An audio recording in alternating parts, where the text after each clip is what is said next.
Excellencies, distinguished guests, captains of industry, members of the media, and all of you joining us virtually, it gives me the greatest pleasure to welcome you to the 5th Annual African Business Roundtable, or African Business Forum, brought to you by the UNECA, Google, and also Africa 24. This is an annual flagship event that takes place on the sidelines of the summit of the African Union. And effectively, it's meant to be a dialogue that brings together the private sector and the public sector to talk about the issues that pertain to Africa today and to see how we can accelerate programs that will lead to a collective accomplishment of the goals that we deem fit. These are goals that are well documented and well defined in the African Union's Agenda 2063, and they're also in alignment with the global agenda for the attainment of the UN Sustainable Development Goals by the year 2030. Our theme for this 5th African Business Forum is investing in multimodal transport infrastructure and optimize the benefits of the African Continental Free Trade Area. It's a focus essentially on transportation, aviation in particular, and the tourism economy, through which there are incredible synergies across the value chain. So let me talk you through some numbers, just by way of describing and explaining why we're here today. How do goods move around the African continent? Well, statistics show that road is king, and that in terms of goods and services, we are looking at a figure of 77% and more of how goods are ferried from one market to another. When it comes to commuters, people going to work, people moving from country to country, road accounts for 90% of how people move across the African continent. Shipping. This is how African minerals and African resources are led to the international market. Shipping constitutes 62% of how goods are moved in the continent and out of the continent. Air travel, although it's glamorized by Nollywood and Hollywood, it only really accounts for about 28% of cargo that moves in and out of the African continent. And then rail, even though we've got about 100,000 kilometers of railway lines, only 1% of goods that move through African markets are moved by train. I'm talking you through these figures because if you look at them, you could say, well, it's an indictment. Rail at 1%, it suggests that we haven't invested in sufficient rail infrastructure or that there isn't maintenance. And that's true. And the conversations we're going to have here today will speak to some of those issues. But if you prefer to look at the glass as half full, then you could say 1%, that gives us almost 90% worth of opportunities to fix African rail, to modernize African rail, and to bring it into international best practice. Our view here today is that the glass is half full, and that the opportunities to optimize transport, the transport sector, and the opportunities within transportation, aviation, rail, and road are immense. We're going to talk you through bankable projects, we're going to talk you through opportunities, and we're going to talk you through innovation, because we believe so much can be unlocked through the sector of the economy, especially as we look towards economic recovery in what we hope will be a post-COVID world into the future. The logistics sector, ladies and gentlemen, is worth over $160 billion in Africa today. And if we make the necessary investments, we could push up demand for freight to 28% within the next 8 years. This is what we're hoping to do through this conversation, is show you the wealth of opportunities and show you what can be done when we invest in the transport sector, when we invest in infrastructure that supports the transport sector, and when we encourage people to visit our magnificent continent and really catalyze transportation through tourism as well. So with those few words, it is me again saying the warmest welcome to the 5th African Business Forum, brought to you by the UNECA, Google, and Africa 24. Please make sure that you post your questions, that we can pose them to our distinguished guests when we're having our conversations. Please enjoy the conference, And again, please see the glass as half full. Without further ado, it gives me great pleasure to introduce to you our host. She is the UN Under Secretary General and the Executive Secretary of the United Nations Economic Commission for Africa. Please welcome Dr. Vera Songwe.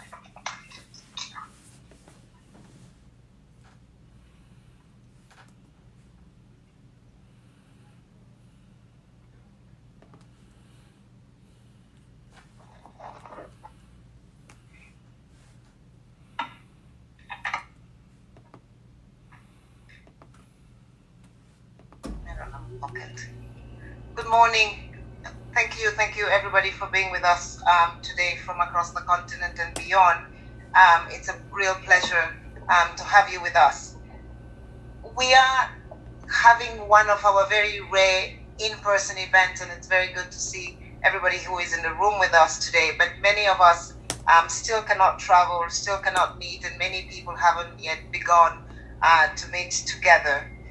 So let me start by thanking His Excellency, the President of Botswana, President Masisi, who thank you so much, Mr. President. You have been a faithful presence at the African Business Forum. Thanks for being with us. We are starting slightly behind time because we've been waiting for the President of Sierra Leone, who is on his way here. He's probably having his meetings before he comes there. His Excellency, the President of Niger as well. Thank you very much for being with us. All captains of industry, given the Deputy Chairperson of the African Union, my sister Amani Abuzei, thanks for being with us. All other protocols observed. I'm going to hurry because I know that the President of Botswana has a time constraint and is going to come right after me. So let me just go into the thrust of the matter. Yesterday we were talking about transportation, but we're not really talking about transportation. We're talking about how we revive the African continent, how we build forward, what is it that we need to do. And I'm sure that when we say this, many of us then begin to think, we need to create jobs. Everybody's thinking, are they going to tell us how they create jobs? Yes. What we have seen is that as we talk about the African Continental Free Trade Area Agreement, we have the tendency to just talk about it as something that is going to deliver on trade. I forgot to recognize, of course, the Vice President of the Republic of Gambia, who was supposed to be here, but is now represented by His Excellency, the Minister Tumbera. Thank you so much for being here. I'm just working on the pressure of Botswana.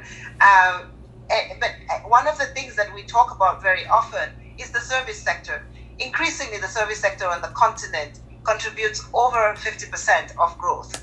And this is a sector that is not well understood, not well complemented by resources. But if Africa has to grow and build forward better, we must look at the service sector. When we talk about the service sector, yes, we all know about the banking sector, and there's a sort of quick focus on the banking sector. But there is two sectors that we tend to forget.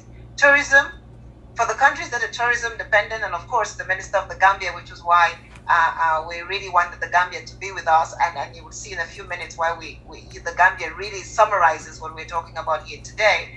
The tourism sector contributes in many cases over 15% of GDP.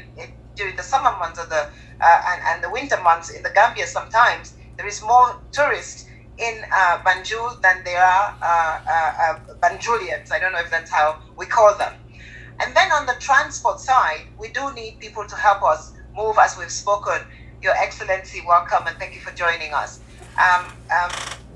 We do need people to sort of take the goods around. We talk about the CFTA and the CFTA's potential, but let me just give you a few numbers about why we are talking about this. If we were able to ensure that our transport sector works well, we could create 160 million jobs. And I think if there's a message that we want to take away from here when we talk about what is it that we need to do to create jobs for our youth, how do we revive Africa's economy?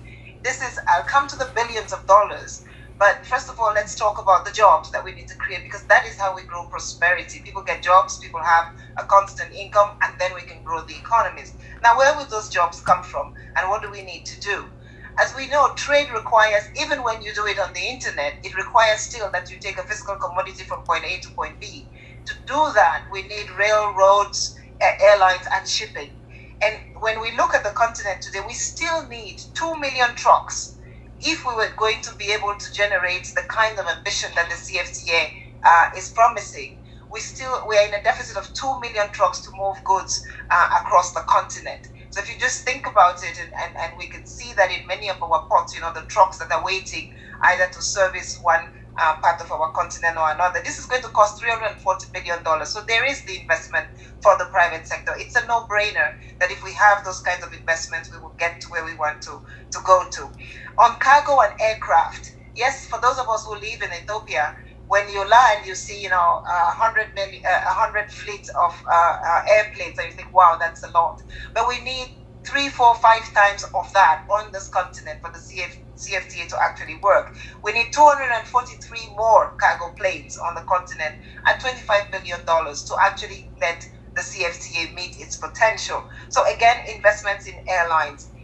Today, when you compare our train and our railways, and there is a lot of discussion, and my sister knows about this, standard gauge, normal gauge, how should the trains work, what is the interconnectivity, and the PITA programs have some of this. We are nowhere near where we need to be if really we want to get intra-Africa trade going. And as we talk about what more we need, we're beginning to understand why intra-Africa trade is not doing so well, because we do not have the infrastructure, even if we have the goods. And it's not uncommon that flowers leave Kenya and go to the Netherlands and then leave the Netherlands back to Gabon. It is happening because we don't have the infrastructure. So we are creating jobs, not that we don't want to create jobs in the Netherlands, but we'd rather create them on the continent. And if we were taking the flowers from Kenya directly into Gabon, essentially all the value add will happen on our continent, and we will be able to create jobs. And this is the virtuous circle. So I have been quoted as saying Africa doesn't need a Marshall Plan because we have the CFTA. This is our plan. This is the plan for recovery. And here we're just talking about the roads and the transport segment of the CFTA. We could talk about the internet segment and what that will do, and of course the healthcare segment. But in our rail and trains, we are only today moving 3% of our goods by rail. We could, with the CFTA, an immediate investment in the sector, $36 billion is what is needed to at least boost that to 6.8%. Europe has 17% of its cargo that is moved by rail across its space. So these are the ambitions that we are looking at. Now, people will say, well, we just need to start somewhere. What do you do? To upgrade our existing road infrastructure, 600 kilometers of existing road infrastructure that need to be upgraded to move the CFTA to a next level. And these are roads where our small and medium enterprise women are taking food commodities, say from Ghana to Togo to Benin, from Nigeria to Cameroon, from Ethiopia to Kenya. All these border posts where we have a lot of trade and a lot of activity happening usually need some additional investments to make it happen, even as we, of course, are going to be working on ensuring that we have one-stop border shops. And my brother Wamkele Mene from the CFTA Secretariat and all of us are really working on how we then improve on the fiscal and taxation policies. So without further ado, before we give the floor to my sister Mani and then to the president of Botswana, please bear with us for a few minutes. Really, I think what we are talking about here is people usually say 51% of Africa's GDP in the service sector. This is what it is about. It is about all this logistics business and the potential for jobs, the potential to bring ICT into the logistics business, to make it even more profitable for the private sector, but more importantly, for each African to begin to see where the prosperity from the CFTA will come from. So once again, thank you so much. We have done a report on this, which is very extensive about what parts of the continent we need which infrastructure, and we're very happy with all the captains of industry and the private sector and the financial sector for being here with us today, because if we begin to focus on how we finance this, then I'm sure that the promise of the CFTA will more than deliver into the future. So once again, thank you for being here, and we hope that this series on road infrastructure and transport infrastructure and tourism, and in closing, I go back to the Gambia where I started. So the Gambia doesn't have an airline, but the Gambia is one of the countries on the continent that has one of the largest per population, per capita visitor increases.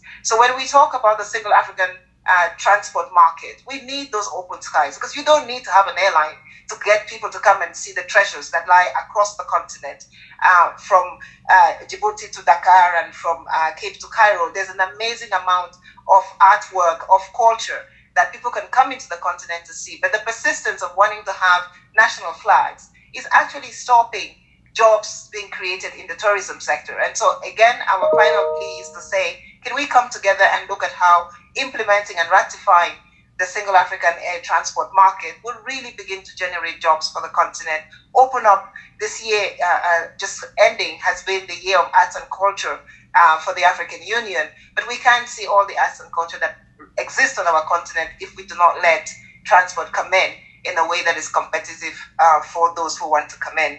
So once again, thank you so much for listening, and I give the floor over to Amani to take over. Thank you, Your Excellency. Excellencies, distinguished participants, and distinguished guests, ladies and gentlemen, all protocol observed. I would first like to start by thanking my dear sister, Dr. Vera Songwe, Executive Director of UNECA, and her team for calling and for organizing this Africa Business Forum on an important theme, which is transport, but with particular focus on aviation and tourism and their implication and connection linkages with the African Free Trade Area. Excellencies, distinguished participants, as we all know, efficient and affordable transport and connectivity are key to the effective operation and success of the African Free Trade Area. However, Africa still lacks in the area of trade competitiveness. Transport costs in Africa are among the highest in the world and harm our continent's productivity and competitiveness on local and international trade markets.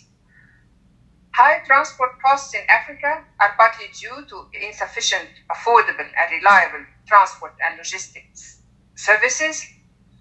On average, transport costs in Africa are 63% higher than in developed countries. Transport costs represents between 30% and 50% of the continent's total value of exports, compared to an average of about 17% of the value of exports in other developing countries. For our landlocked countries, transport costs are significantly higher and may constitute about 3/4 of the total value of exports.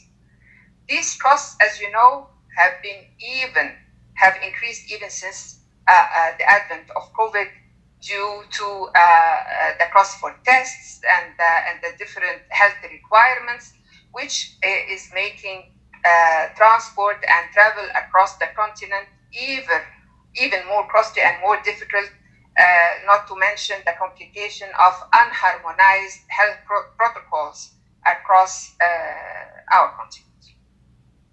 I also would like to congratulate UNECA and my sister, Dr. Vera Songwe, for the excellent report, which she highlighted in her intervention.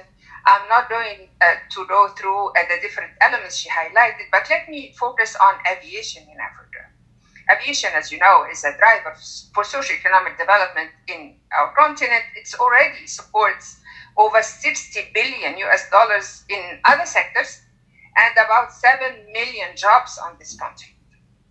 African aviation, like in other regions, is important and crucial in the fight against the pandemic. And we've all seen how our carriers have been distributing, emergency and humanitarian supplies, including the vaccines. And having viable and efficient aviation sector is even more important than it has ever been. To promote Africa's physical integration and allow the effective operation of the AFCFTA, we at the AUC have been mobilizing efforts and attention to expedite the development and implementation of efficient and reliable regional and transcontinental transport infrastructure in Africa, mainly through our program for infrastructure development, abbreviated as PIDA.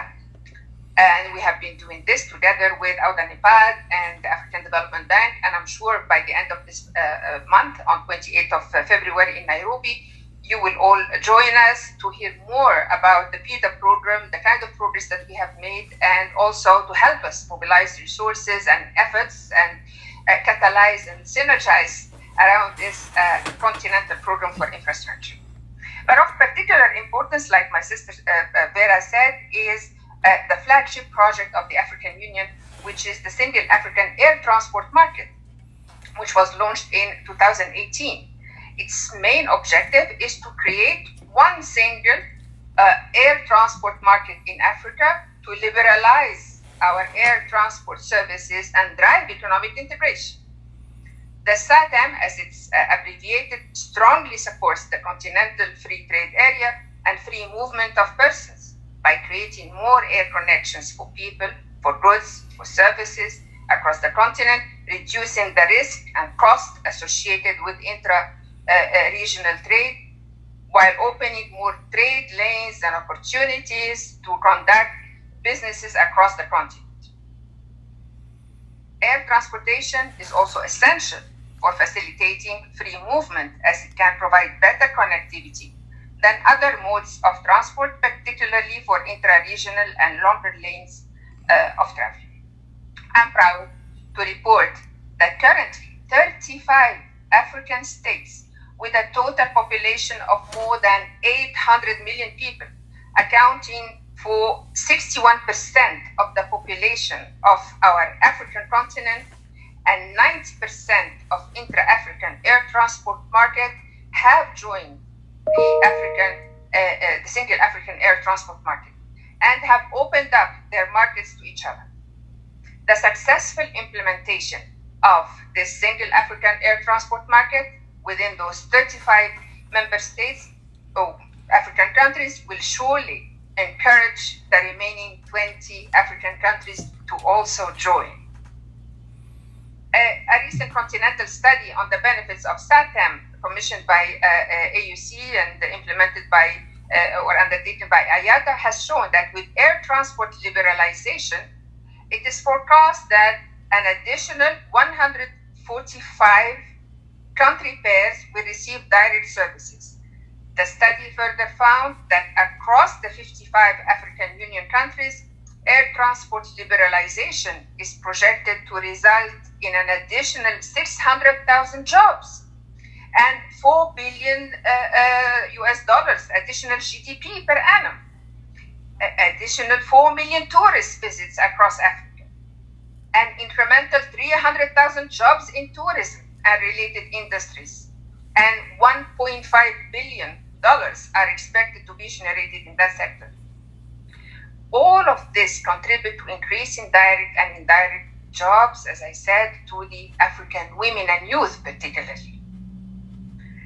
Excellencies, distinguished participants, the importance of tourism industry cannot be underscored. And one of the things I think that was revealed by the COVID pandemic is the importance of tourism and its share in our economies in Africa.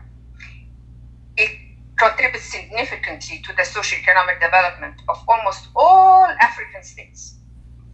Apart from its overall contribution of over 10% to GDP in our economies, it is a massive creator of jobs and generator of income, especially for women and men and small, micro, medium enterprises. From the taxi driver who takes, the tourist to the airport, to again the taxi driver who drives this tourist back to the airport. It is an incredible employer, and it's also it helps, with the conservation of wildlife, of our tangible and non-tangible heritage, of creating these human ties and promoting our countries. The benefits of tourism, as I said, cannot be and its share. It cannot be underscored. Over the past years, the African Union Commission, back then I was still also the Commissioner for Tourism, we developed the African Tourism Strategic Framework, and which, together with our partners in the tourism sector, we managed to develop strategies and actions to particularly promote cross-border marketing of tourism packages and the creation of a strong brand Africa of tourism products and services that would sell the continent's tourism industry as a unique package with special value to the world. Excellencies, distinguished participants, the pandemic has seriously affected both our air transport and tourism industries. Very hardly hit. You are all aware that massive losses in revenues were incurred to the entire African aviation value chain, airlines, airports. Same thing could be said about tourism. The pandemic also revealed serious fragility and vulnerabilities and inefficiencies.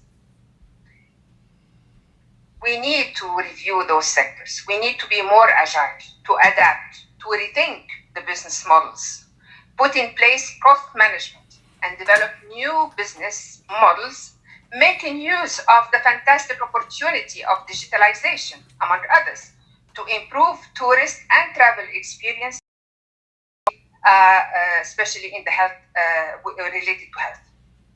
The pandemic also highlighted the importance of diversification and promotion of our regional and continental supply chains, intra-African trade and intra-African tourism, and the need to urgently to harmonize the health protocols, as I said.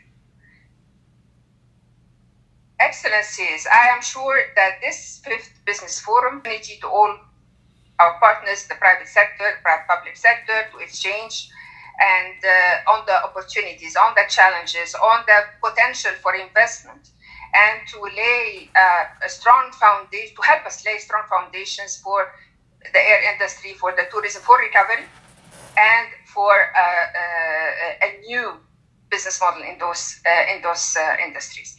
I look very much forward to the deliberations, and I once again thank you, Neka, for organizing this high-level forum, and wish you all a fruitful event. Thank you.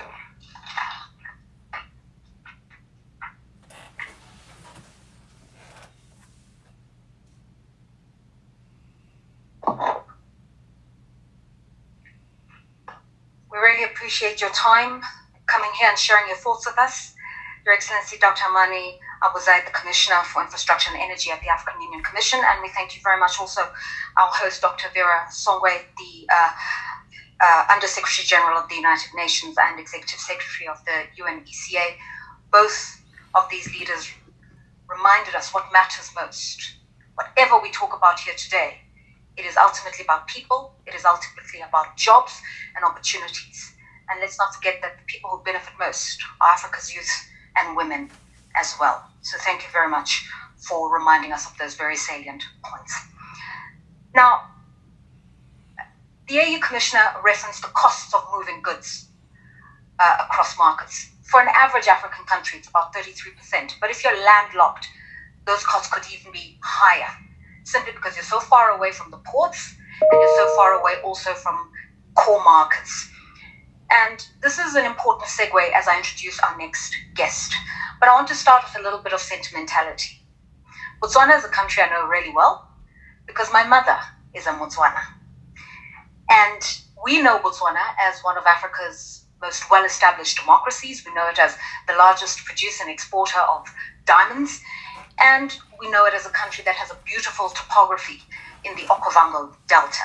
So there's a lot to play for in Botswana, from tourism to mining and minerals and culture that was referenced earlier on. But for all of us, in order to savor and experience Botswana, we have to get there. And we shouldn't be getting to Botswana by passing through South Africa or Namibia or Botswana or even London. It should be easier than that. And so freer skies would really create an incredible leverage for an incredible African country. These are issues that President Mokgweetsi Masisi is passionate about, not just to give Botswana great exposure to the world, but to empower Botswana's really talented youth, a country that has an incredible human capital. That is why he joins us today, and it gives me the greatest pleasure to welcome warmly His Excellency Mokgweetsi Masisi, the President of Botswana. Hello, Lerato. Sorry, I just stepped out for an emergency, but I'm back and delighted to take part. So I have your time. I have time. Please.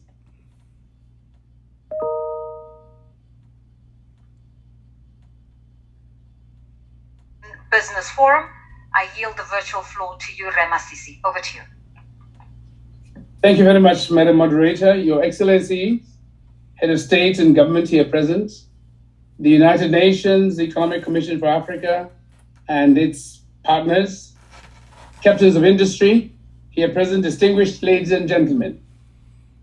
Allow me from the outset to preface my remarks by thanking the United Nations Economic Commission for Africa and its partners for successfully organizing the fifth Africa Business Forum, which is being convened at the margins of the 35th Ordinary Session of the African Union Assembly of Heads of State and Government, as well as applaud them for tremendously promoting entrepreneurship and development in Africa. I am privileged to be part of this important investment promotion initiative geared towards the realization of Agenda 2063, the Africa we want.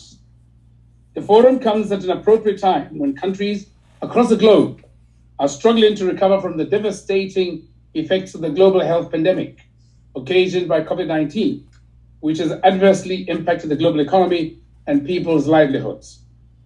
This forum affords us an opportunity to share experiences and innovative ways of transforming our economies for the betterment of our peoples, countries, regions, and indeed, the global community. The theme of this year's forum is investing in multimodal transport infrastructure to optimize the benefits of the African Continental Free Trade Area, a focus on air transport and tourism, challenges us to prioritize and devise innovative ways of growing our economies in the midst of the pandemic, particularly in the transport and tourism sectors. Your Excellencies, now bringing the theme closer home, I must hasten to highlight that, like other countries, Botswana's air transportation and tourism industry have suffered over the past 2 years due to travel restrictions brought about by the COVID-19 pandemic. This prompted government to put in place a robust economic recovery and transformation plan with the goal of resuscitating the alien sectors, among them the air transport and tourism. In this regard, Botswana recently revised the national tourism policy, which aims at leveraging existing resources to enhance citizen economic participation in lucrative tourism sites in the Okavango Delta, as well as national parks around the country. The revised policy seeks to promote domestic travel and intra-Africa travel through the implementation of key supporting projects, ongoing infrastructure upgrades, alignment to Africa Agenda 2063, and the implementation of an Africa Continental Free Trade Agreement. Furthermore, Botswana recently partnered with the European Union delegation to Botswana and SADC under the Job Creation Investment Climate in the Eastern and Southern Africa and Indian Ocean Region, EASA-IO program, with the overall objective of promoting full and productive employment as well as decent work. Under the program, one of the priorities is to upgrade the eco-tourism value chains and increase investments, innovation, trade, and sustainable production, as well as consumption patterns. We remain optimistic that at the end of the program, we will have transformed the sector and recovered from the impact of COVID-19 pandemic. Botswana Air Transport and Tourism and the AFCTA. Botswana, ladies and gentlemen, is signatory to the agreement establishing the African Continental Free Trade Agreement, which is the world's largest free trade area since the formation of the World Trade Organization, WTO.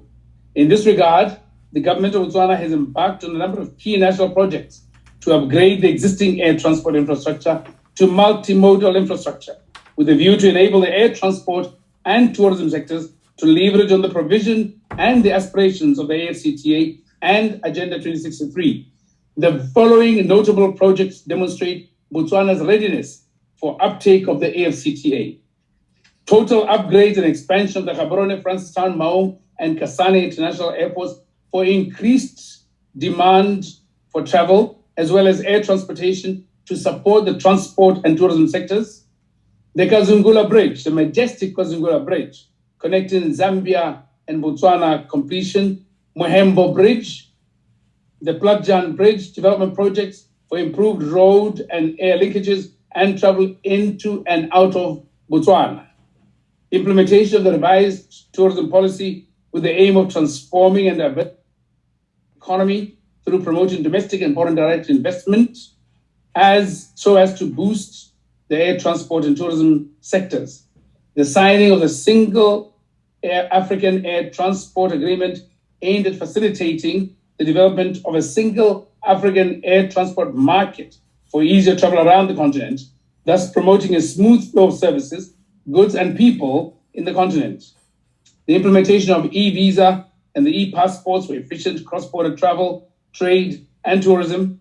Development and implementation of virtual platforms, namely Virtual Botswana Travel and Tourism Expo, launched in December 2020, the Virtual International Tourism Bourse, launched in March 2021, as well as the Botswana Live Virtual Tours campaign, launched in August 2021. The liberalization of air transportation and tourism sectors to allow for private sector participation and private air charter services. This initiative has indeed attracted a lot of interest and participation from both local and foreign investors. Distinguished ladies and gentlemen, Botswana aspires to become a regional logistics and tourism hub. Therefore, be rest assured that despite Botswana's relatively limited market size and landlocked position, its central location in SADC presents multiple opportunities for investors seeking to tap into the air transport and tourism sectors in the region because of her strategic location. Furthermore, Botswana's air infrastructure is international civil aviation compliant, less congested, and offers a more competitive fee structure. The country has a capacity to serve as a satellite hub, complementing other regional hubs, and to service niche markets as well as underserviced routes, thus expanding its air freight and air passenger volumes into Africa as a whole. Botswana's growing tourism market will be aligned to growing cargo and logistics capacity and opportunities within the country. Distinguished ladies and gentlemen, Botswana's innovative intra-regional corridor developments and interconnectivity of road, rail, and air cargo provide a modal platform to access local, regional, and international markets. This is why we continue to promote opportunities in the air transport and tourism sectors by creating a conducive investment environment with the following incentives: no foreign exchange controls, remittances, and full repatriation of profits. So why should you invest in Botswana? Beyond the above cited incentives, as one of the most business-friendly and stable countries in the region, Botswana provides investors with a conducive and welcoming operating environment, a high degree of safety and security, as well as a strong focus on the rule of law. To conclude my remarks, distinguished ladies and gentlemen, let me emphasize that Botswana is on an economic diversification drive that ensures liberalization of air services and deregulation of domestic tourism industry for increased connectivity in air travel, regional and global air links. This will improve competitiveness of locally produced goods and services, as well as facilitate more domestic players, strategic partnerships created with the private sector to enhance the country as a regional air transportation and tourism hub. I look forward to having further engagements with you on Botswana to further explore this great opportunity. I thank you for the promise that lies ahead, and a very good morning.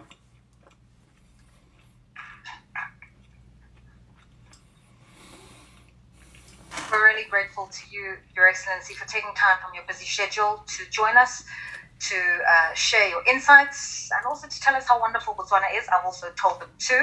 Botswana has an enabling business environment. It's open for business. But what we're telling you all here today is Africa is open for business, and certainly in the transport, aviation, tourism sectors as well. Before I introduce our next speaker, I'd like to take this opportunity to warmly welcome His Excellency, the President of Sierra Leone, who has joined us. We truly appreciate your being here, sir. I'd also like to acknowledge the participation and the arrival of the President of Afrexim Bank, an important development finance institution and partner in the process of trade and in the building of a lot of trade infrastructure and trade facilitation services. We welcome you, Dr. Oroma. I mentioned that our partners for this year's forum, Google Global, and also Africa 24. I don't have to tell you what Google is. We're probably all using Google right now as I speak. But they are one of the 10 most valuable companies in the world. And they really believe that big data, tech, AI, and a lot of those systems will underpin how you modernize transport and logistic services. And to that end, they want to be part of the solution. They believe that in the work that's being done in Africa, and they support this initiative. And so here is a message from Sundar Pichai, the Global Chief Executive of Google. To address this business forum on the occasion of the African Union Summit. Thanks to your leadership, the African continent has experienced rapid economic growth despite pressing challenges. It's been especially inspiring to see the role technology has played in enabling African-led solutions to African and global problems. Africa is increasingly a place where innovation begins. People all over the world now use mobile payment systems first developed in Kenya. Renewable energy innovations on the continent are shaping a more sustainable future. And the emerging digital technologies in air transport and tourism in Africa that you are discussing here today will improve connectivity on a global scale. Expanding opportunities through technology is deeply personal to me. Growing up in India, every new innovation, from the rotary phone to the refrigerator, improved my family's life. The chance to bring technology to more people is what drew me to Google and to its mission to organize the world's information and make it universally accessible and useful. For 14 years, we've partnered with African governments to deliver on that mission.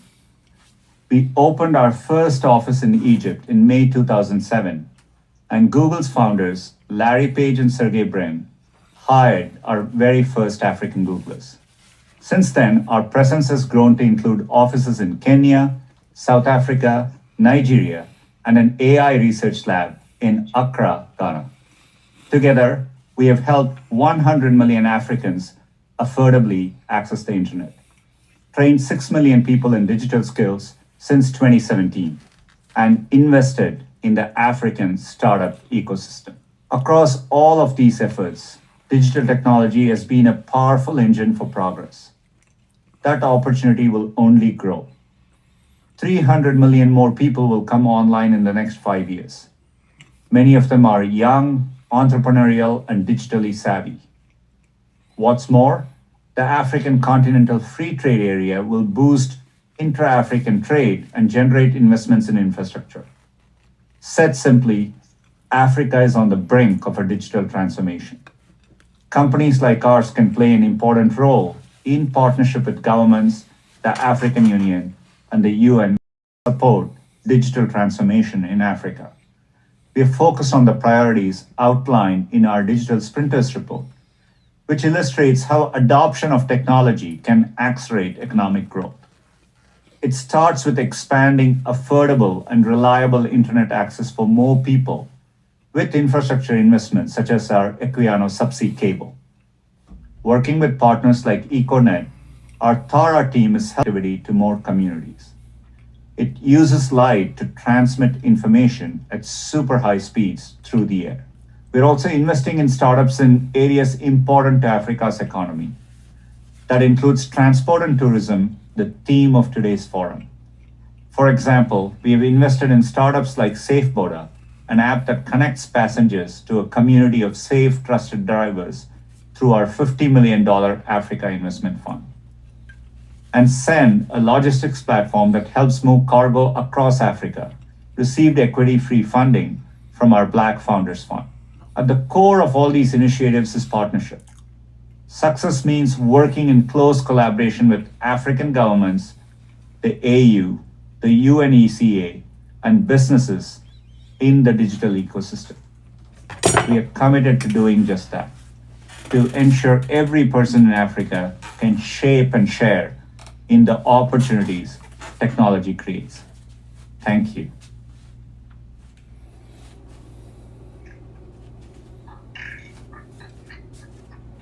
Yeah, I was about to say yes, he's virtual, but he deserves a round of applause from the room. thank you very much to the Global Chief Executive Officer, Sundar Pichai, who is the head of Google and Alphabet. Thank you very, very much. Okay, he says Google believes in Africa because Africa is on the precipice of a digital revolution. That is why we're having this conversation, because so much of that innovation is going to manifest in the transport and transport infrastructure space.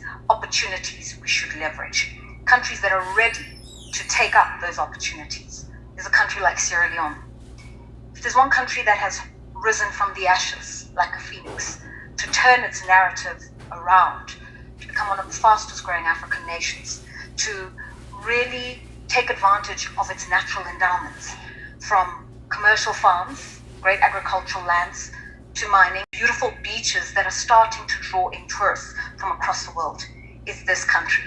And my understanding is they're ready to take advantage of everything that is available as a tool to enhance the Sierra Leonean economy, from the launch of the African Continental Free Trade Area to these digital tools, to finding different ways in which to bring people to Sierra Leone and take Sierra Leone's people into the rest of the world.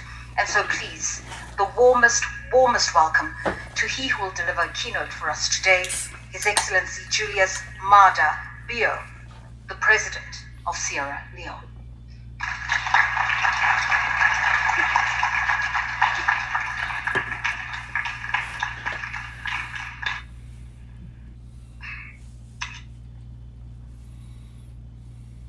Your Excellencies, Dr. Vera Songwe, Mr. Sundar Pichai, the Chief Executive Officer of Google, who just addressed us. Maybe I should use this opportunity to invite you to Sierra Leone, because we are very bullish on digital technology and moving at a very high speed.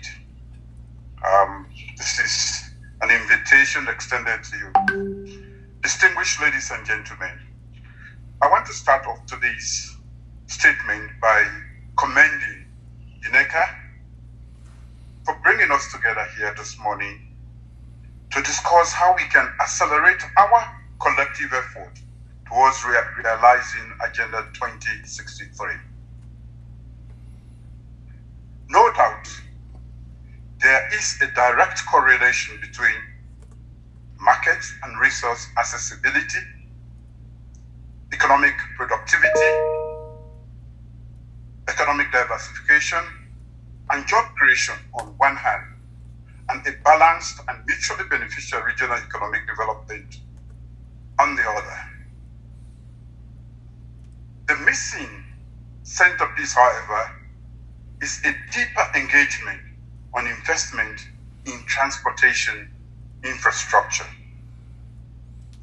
Economic productivity. This year's theme, investing in multimodal transport, to optimize the benefits of Africa Continental Free Trade, a focus on air transport and tourism, therefore resonates very well with strategic thinking that informs some of our development plans in Sierra Leone. So this opportunity to share some of my thoughts and listen to all the leaders, policymakers, and experts is truly welcome. Thank you, UNECA, for inviting me to this forum. To my mind, critical to this conversation are two key questions. First, how do we recenter our economic growth strategies and priorities to include the development of transportation infrastructure, which is critical for attracting investment and critical too for trade, sustained growth, and economic development? That is a question we have to answer as accurately as possible. In essence, I assert as a general premise that ships, boats, barges, trains, planes, and automobiles are all central to developing productive sectors of the economy and for supporting economic development overall. The need to overhaul or develop new maritime ports, river and waterways, airports, roads, and railway networks is critical, as has been emphasized earlier. We therefore need financing streams to either revamp existing transportation infrastructure or develop new ones. Secondly, and this one flows from the previous point I made just now, in a COVID era, with reduced passenger and freight flows, shrinking investment capital, and declining world trade volumes, how do we successfully engage private and public sectors and other partners to invest in transportation infrastructure? No doubt, we all agree that we must boost intra-African trade, take in large volumes of investment capital, expand our economic productivity, and participate fully on the global market.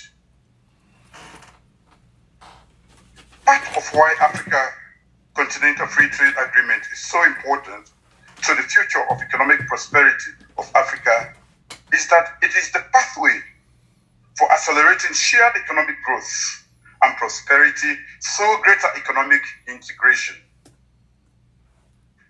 But poor transport infrastructure and the comparatively prohibitive existing cost of transportation to, within, and out of Africa are among major constraints that impede economic productivity and economic integration in Africa.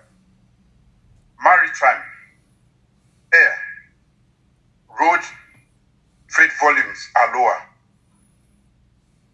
This has implications for other sectors of the economy, including manufacturing, mining, agriculture, and tourism.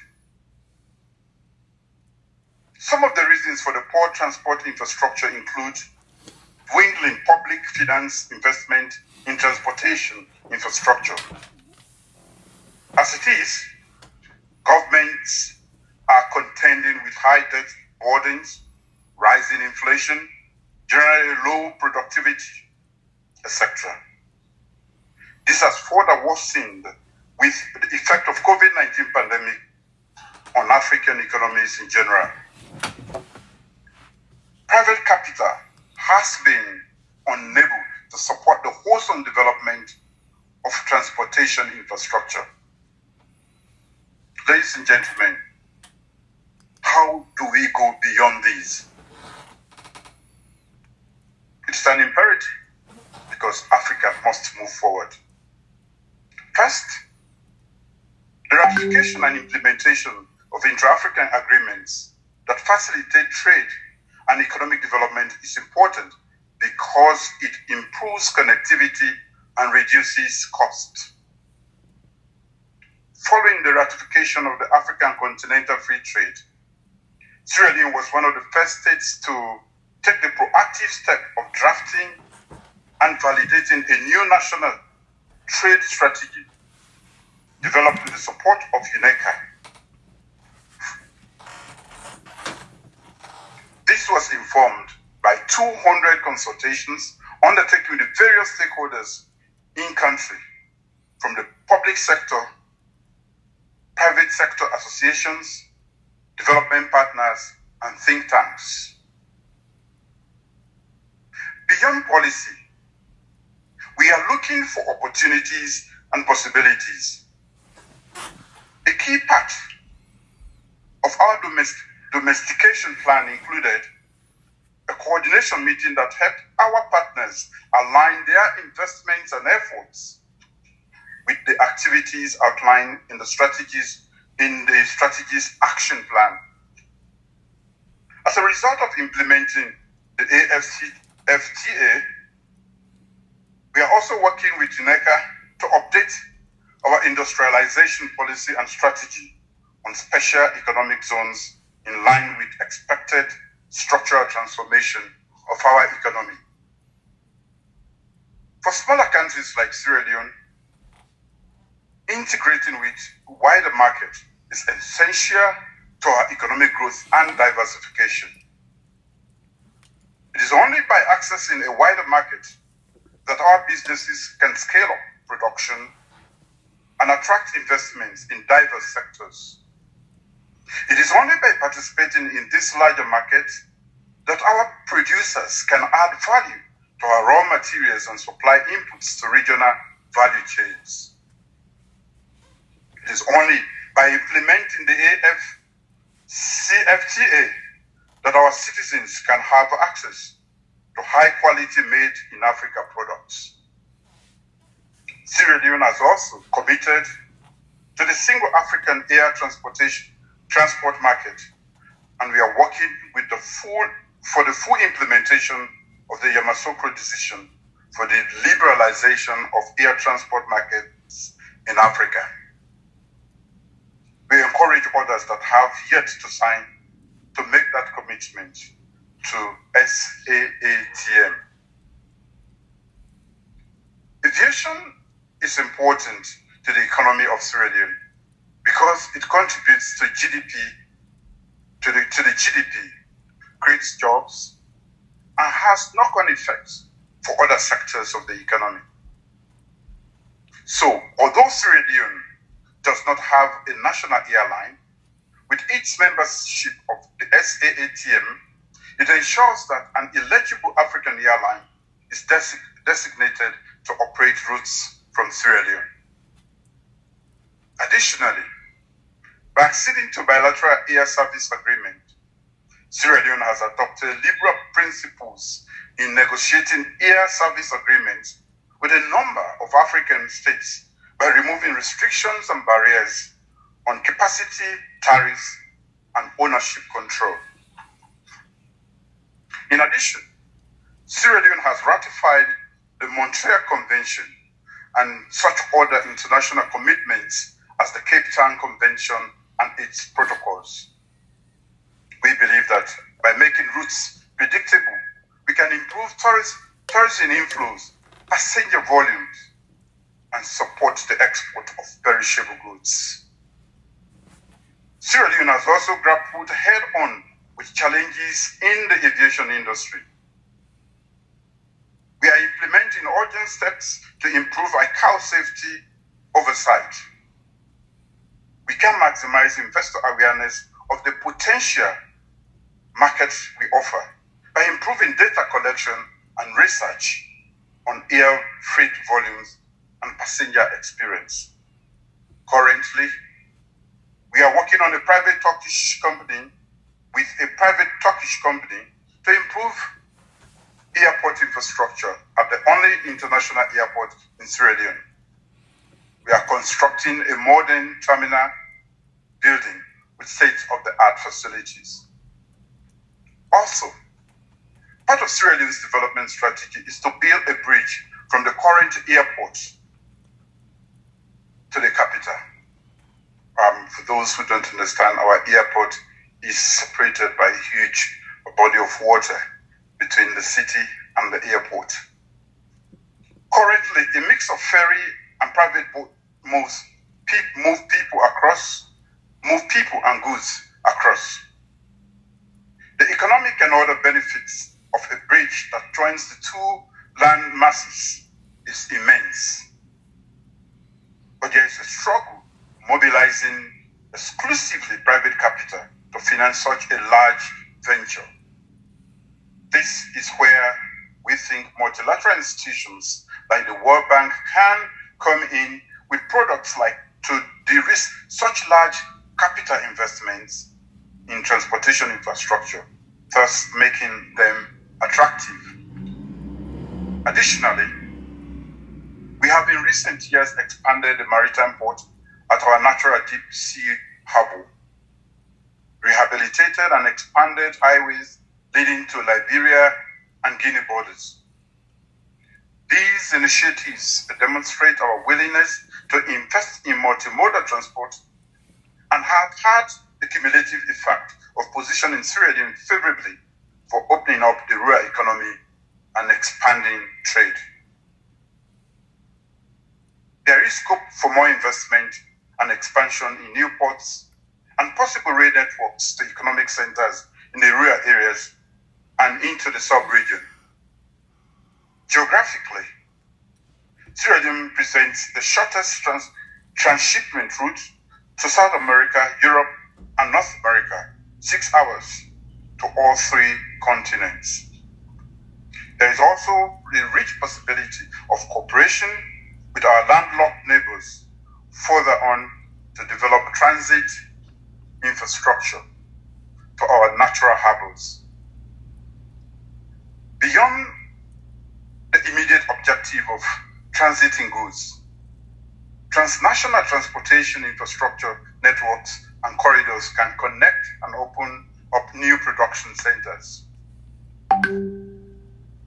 The beginnings of a sub-regional infrastructure master plan around energy and ICT have been promising, especially with the operationalization of the Transco CLSG line linking our 4 countries. Ladies and gentlemen, I would like to close, but let me say a big thank you to INECA for this invitation and for its continued support to the government and people of Sierra Leone. The opportunities for new transportation sector infrastructure development are many in Sierra Leone. The prospects for making decent returns on investment are huge. The implications for sustainable economic growth, both nationally and across sub-region, are positive. On that note, I thank you for your attention. I think that was a well-articulated case for Sierra Leone and the linkages of the regional economy. Please, can we give another warm applause to His Excellency, the President of Sierra Leone.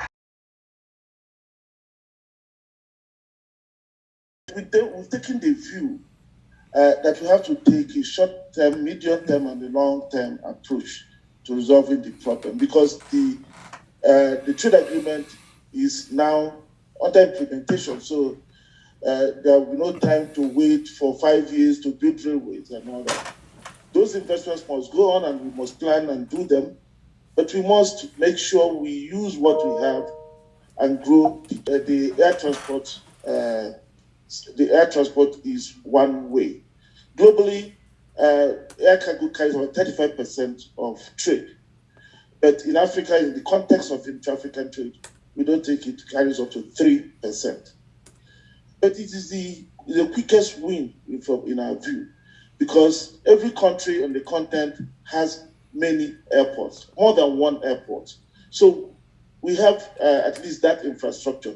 Of course, some of the airports need to be upgraded, the runways need to be extended, but the investments to do this are not that much. The biggest constraints we have on the continent, the equipment to carry goods. That is one of the biggest issues. Now, if you want to carry goods by air, I think the study done by the UNECA has shown that we need about almost 250 cargo aircraft. 250 cargo aircraft. I haven't put the figures in it, or take you to billions of dollars in investment.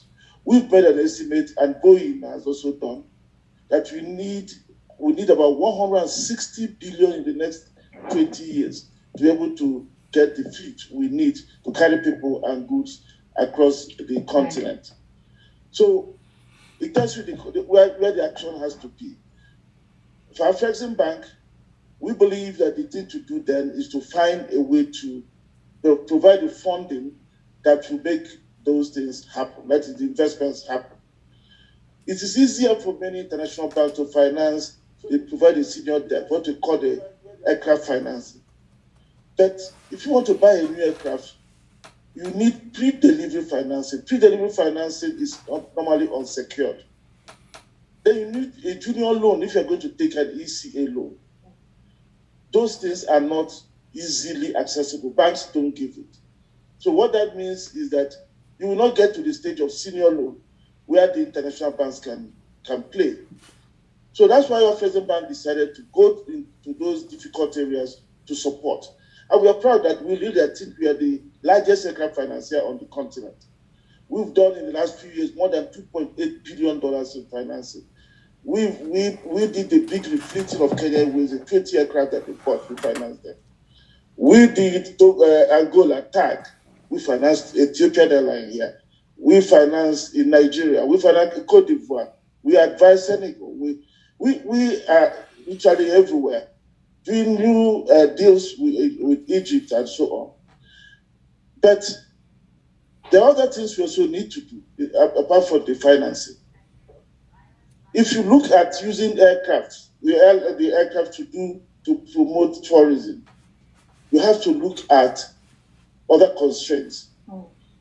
Airlines, African airlines are owed hundreds of millions of dollars in different African countries because of foreign exchange issues.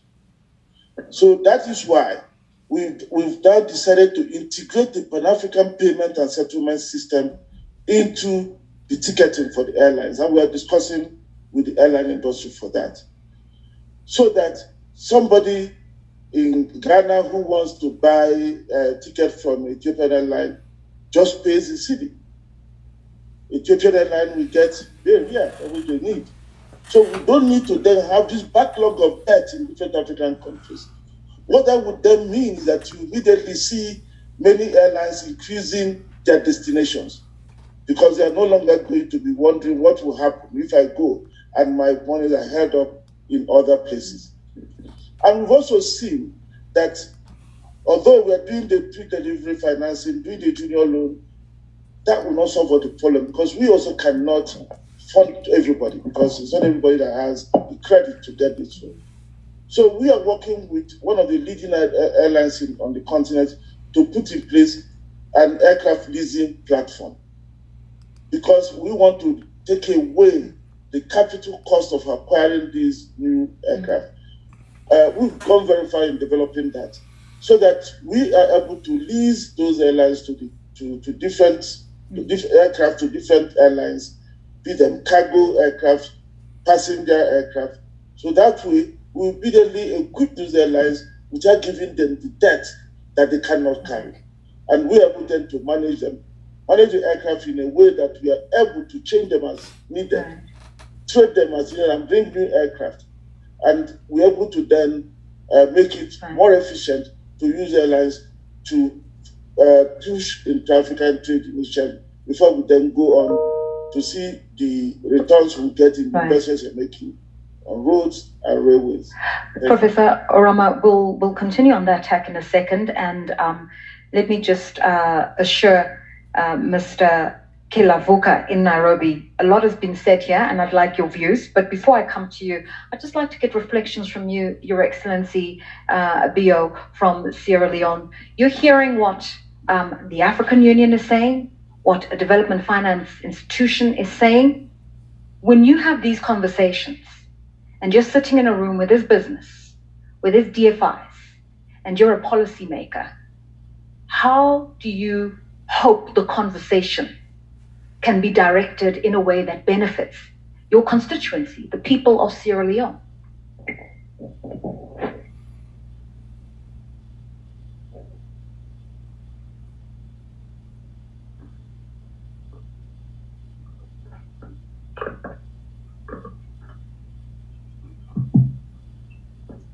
Thank you very much. Thank you very much, and I'm happy we are here today to discuss this all-important issue concerning transport infrastructure.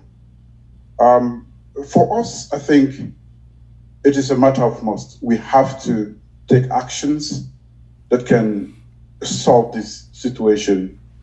And African solutions to the problems of the lack of infrastructure for transportation in Africa must be sought. And therefore, I'm very happy that our brother is here from the bank who has been working.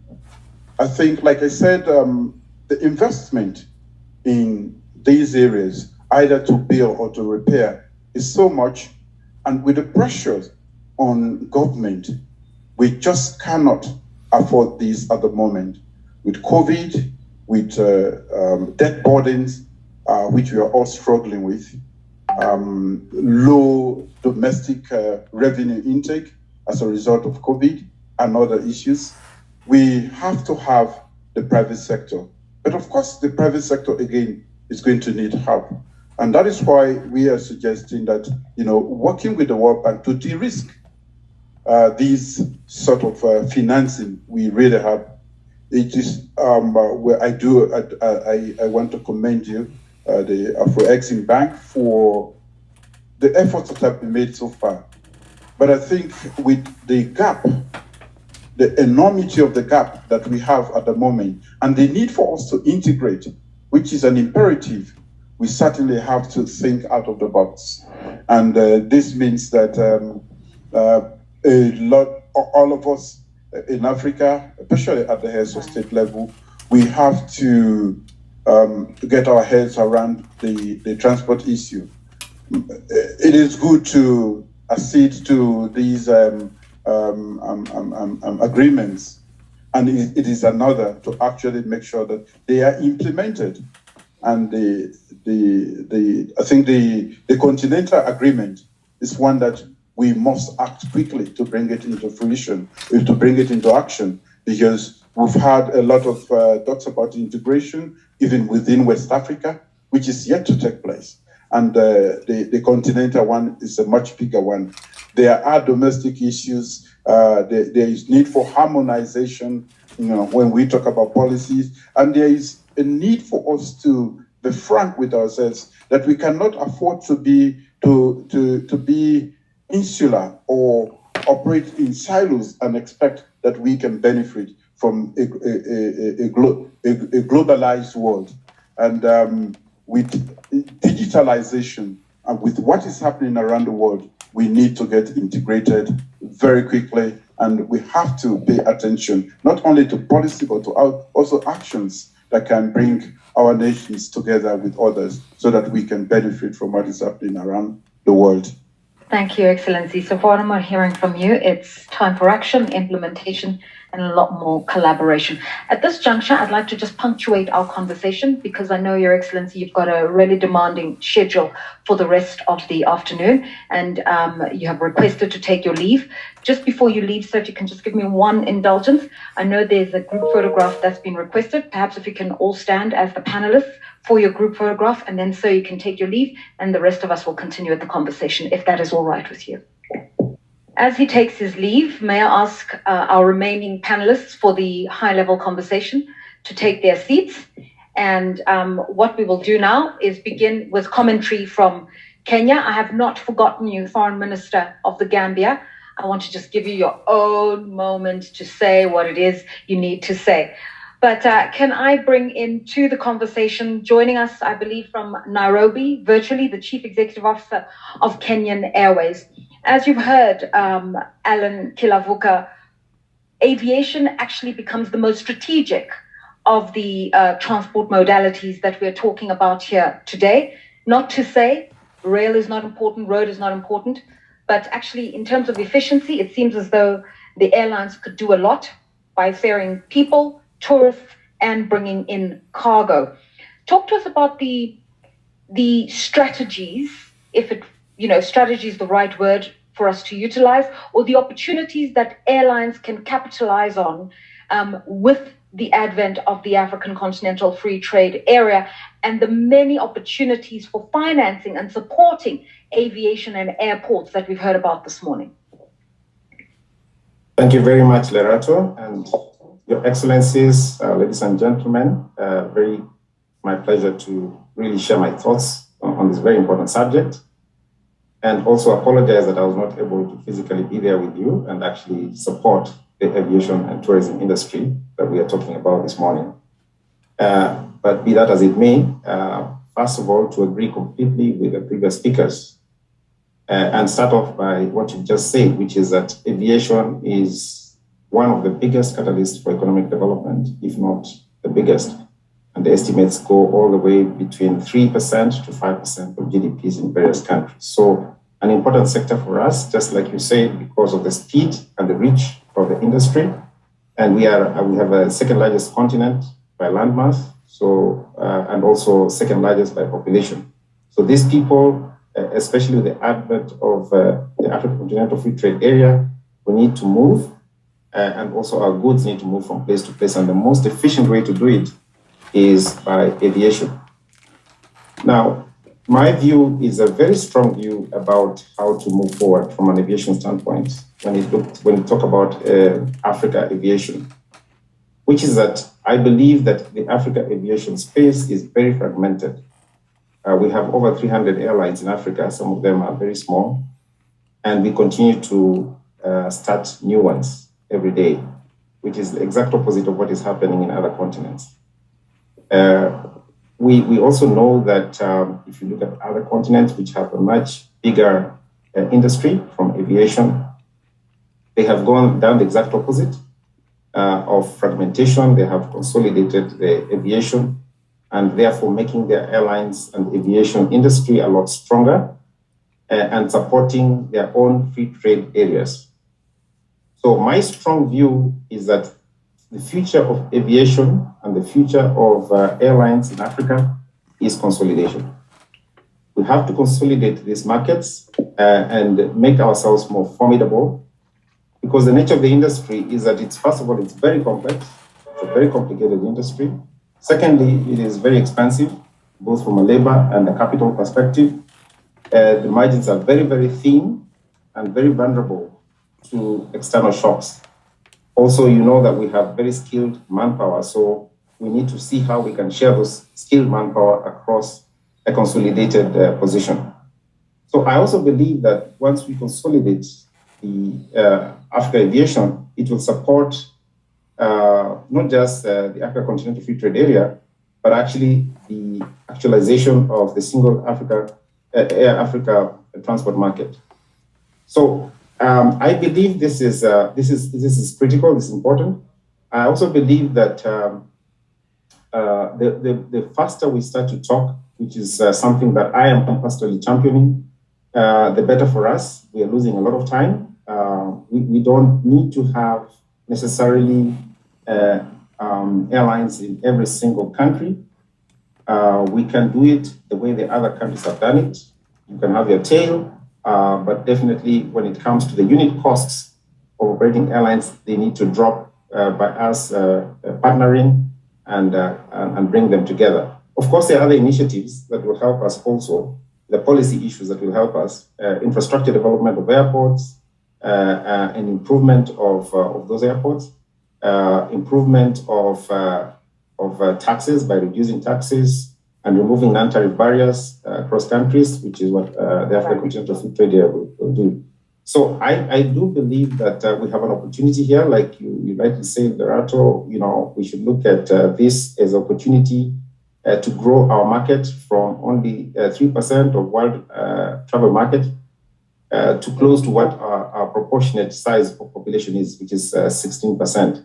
So if we can move that dial upwards towards 7%, by reducing the heavy barriers of entry and high costs of operating airlines in Africa, and then eventually consolidating this space, I do believe that we as airlines and aviation will play a very central role in supporting the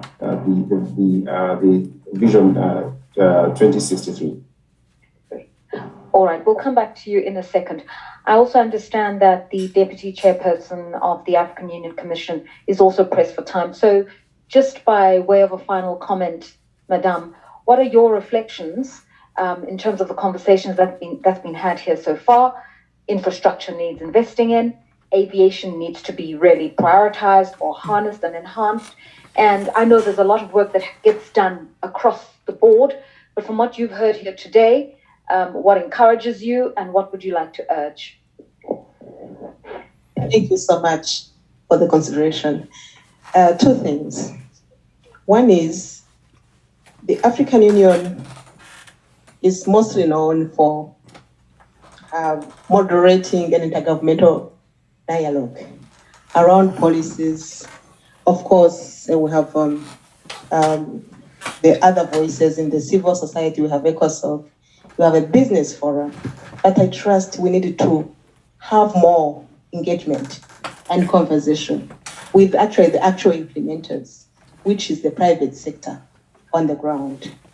That is at the continental level, at the regional economic communities level, and also in country. I think that's a key, powerful message. A second one is the role of our financiers. Afreximbank, ADB, we heard from our president in Sierra Leone talking about de-risking. We need also to tap our own financial institutions that are involved in risk managing. We need to tap our pension funds. We need to address that issue of rating and around the financial infrastructure or structure on the continent. I think there is a way of actually harnessing more and having a Pan-African structure that is actually backing these investments we are talking about. And this was one of the powerful messages from the summit we just concluded, that we really needed to position ourselves and be strategic around these issues. And UNECA is going to be a thought leader in making that brokering of policies and implementers on the ground for really solutions that work for Africa. Thank you.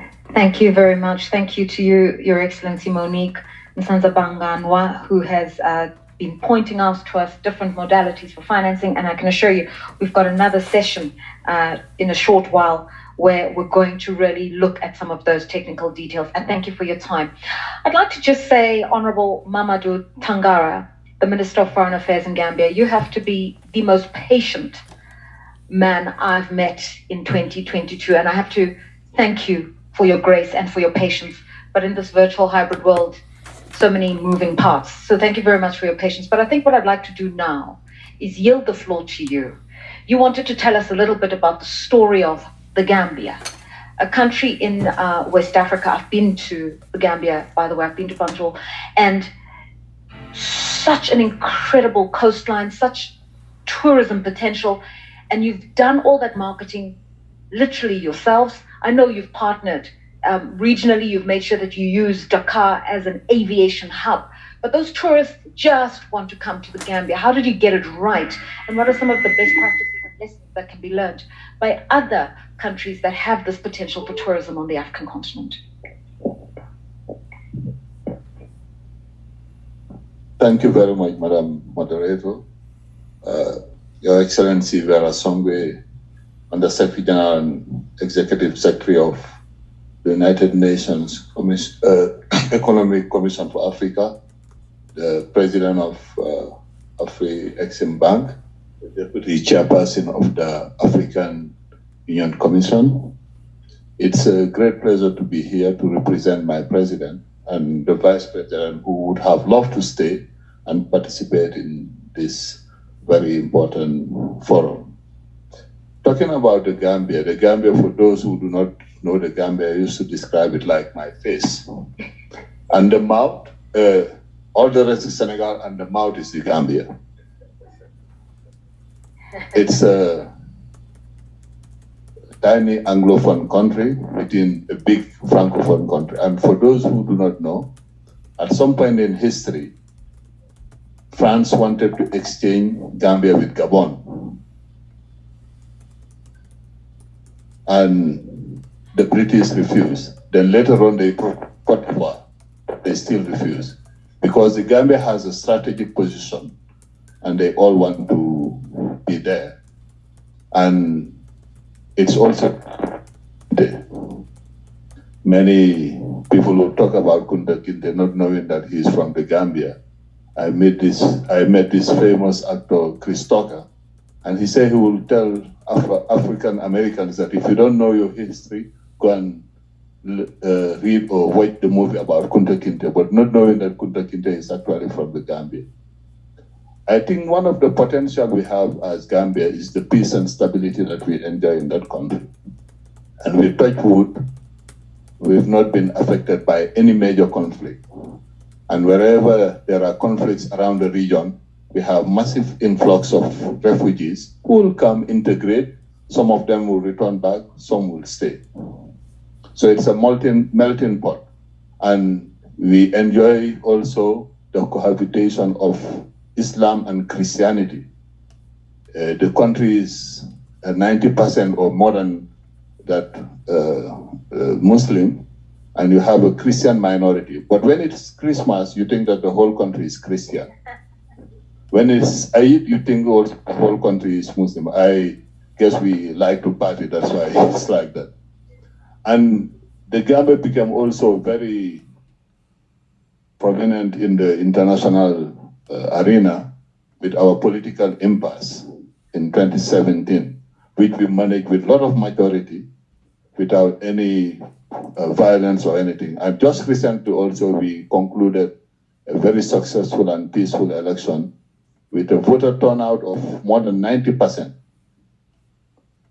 And a campaign which was free of any form of violence. And I think these are all recipes for a very good tourism industry. And we don't have much, we don't have more than the other countries, but I think the peace and the stability and the people are also very nice. We have our infrastructure, we still need to develop it. And we hope that Africa Exim Bank will come at some point to our support. In fact, my ministry, the one pursuing your accreditation to have diplomatic status in the Gambia. And my permanent secretary is here, she's a legal man, and we are working on that. But I think the main thing that we have in the Gambia is that the people are nice, and there is no secret. You do any kind of study.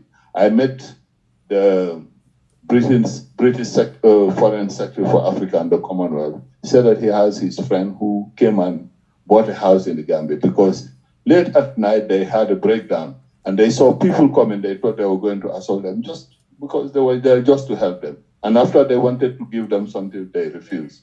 There is no secret. I think it's only the fact that we have peace and stability. And that's why that's the sine qua non condition for development. Right. And another thing also, we want investors to come, private sector, but the private sector cannot come when they are not sure about the stability of the country. We offer them tax holidays, but I always say that serious investors will not come for the tax holidays. What they want is the conducive environment, especially the legal framework that will protect their business, that will entice them to come and invest. There's just one thing before I defer to other members of the panel. I mentioned earlier that when you're coming to the Gambia, most probably you'll fly through Senegal, and then of course you referenced your face as being surrounded by Senegal. Can you talk to us about partnerships? Why partnerships matter? Because, if people can come to the Gambia simply by flying through Dakar and the visa processes are simple, it's those kinds of synergies that make it easy for people to come to the Gambia. And it would be the synergies that can be replicated in other parts of the African continent to just make it easier as well. But many people, and especially tourists, are not coming via Dakar. Actually, that's the reality. Most of them will have direct flight to the Gambia. Most of the tourists that we are receiving are coming from the Scandinavian countries, and they will come with chartered flight. And just recently, we are also receiving many tourists from Russia, from the Eastern Bloc, but mainly the tourists are from the Scandinavian countries. And at some point in the Gambia, you even have radio program in Swedish. And from Britain also we have. And with the story of Kunta Kinte also, at some point we had a lot of African Americans coming, and we used to organize the Roots Homecoming Festival, and they will not necessarily go through Dakar. So we need a private jet, is what you're saying. Thank you very much, Honorable Minister Mamadou Tangara. Thank you for sharing the story of the Gambia with us. Just opportunities that exist for tourism and just making it easy to fly around the continent. Alan Kilavuka in Nairobi, I have two questions for you, some that are coming from the floor, but also something that triggered my mind earlier on when you were talking. If you heard the speech of Dr. Vera Sangwe earlier on, she said, let's just get people moving through the African continent. We shouldn't be so obsessed with ideas of national carriers, especially if governments as shareholders can't really maintain the national carrier and pay those risks. There are different ways in which aircraft can be owned, leased, and utilized. Just tell us about, not necessarily the experience of KQ, because obviously you've partnered with other international aviation providers, but just what are interesting ownership and equity models that people can look into in order just to grow the sector in general? Thank you. Loretta, you said 2 questions. That's one. So let me tackle that one. So when it comes to partnering, consolidation, and models, business models, there are quite a wide range of them. And it's quite the simplest form of which is just interlining, which is just to agree to share a route with another airline, all the way to mergers, where you actually bring airlines together. And the reason why that's important to mention is because depending on the model, then you become more attractive to private equity. I believe the more viable an airline is, the more attractive you are to private equity. Okay. Now, the truth of the matter is that once you engage private equity, it does introduce an element of efficiency within the airline. So it's more important for African aviation to do that. And now, for us to be viable, and I'll go back to my earlier point, for us to be viable, we have to reduce the overall unit cost of operating. So the model that I would definitely therefore say is, how do you increase your scale? You can do it, first of all, by just increasing your capital and inviting people to specific airlines and say, bring capital, $1 billion, invest so that you can buy more aircraft and open up new routes. That's organic growth. That's a more difficult proposition to have, especially at this time. The easier way of doing it is inorganically. So look at airlines where there is synergies between the two of you, then you collaborate and cooperate, either through codeshare, which is a simpler form of it, or actually equity partnership at a level, either at a holding level or different, within the airline. So by doing that, therefore, you increase your scale very quickly and reduce your unit cost overall. And once you reduce your overall costs, you become more attractive to additional capital. You become cheaper, and therefore you can increase your market share. You can support what we're trying to support here, which is Africa travel and of both goods and people. And so it's going to be a symbiotic relationship. You grow because of the model that you're using. More people use you, and you reduce your cost because you're becoming bigger. The problem we have is that the viability of most of the airlines in Africa, they are not huge enough. The scale is very small, and therefore the unit cost is very high, and that is transferred typically to the users. That also doesn't help that we have a particularly higher cost regime from a tax perspective, which also needs the intervention from the states. There is a question that's coming through for you here, and the question basically reads, let's take intra-African travel of Africans more seriously. So it's not even just trade, but it's Africans traveling from one country to the next, from Ethiopia to the Gambia, to Angola, to Botswana, because Africans do have money to spend as tourists. From your vantage point, what are you seeing by way of African tourism within Africa? Yeah. So very, very poor. African tourism, intra-Africa travel is way below potential. And let me give you one example. So obviously, you know that Kenya is within the East African community. And within the East African community, supposed to be a free trade area, as it were.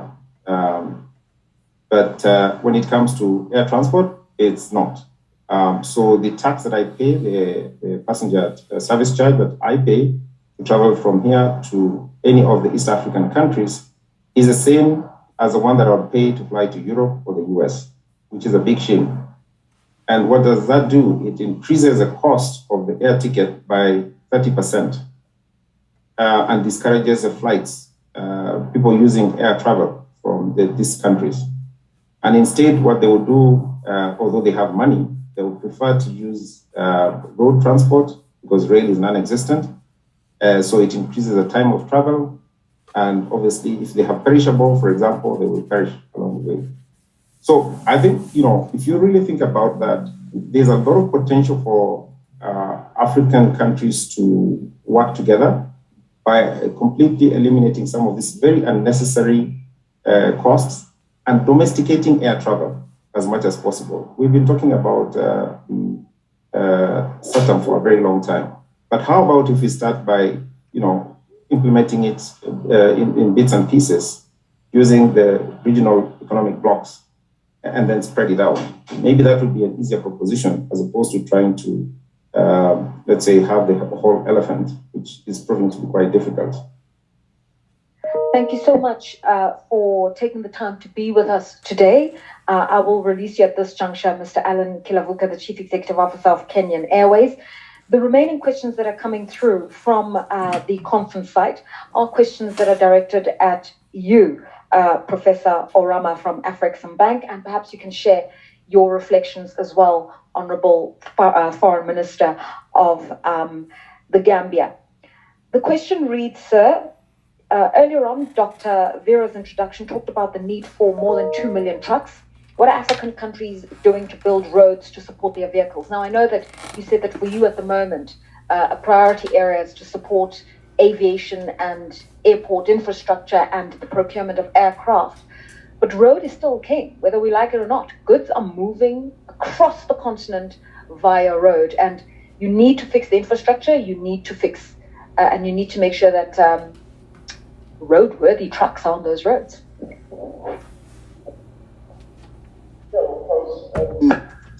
We need to build roads, we need to build railways. We need to have the shipping lines. You have to use the maritime ways to also carry goods and people. What I said was, how do you stage them? Investment in those would take time to yield the results you are looking for. Whereas there are things to do today, and that's why I said the aviation provides you that. However, we need to do the other things. And for Afrexim, infrastructure is not our forte, but we are trying to contribute as much as possible. And let me tell you one of the biggest problems we have in not having enough roads and railways. If you look at our roads and railways as we have them, you have only a few that are done to connect the countries.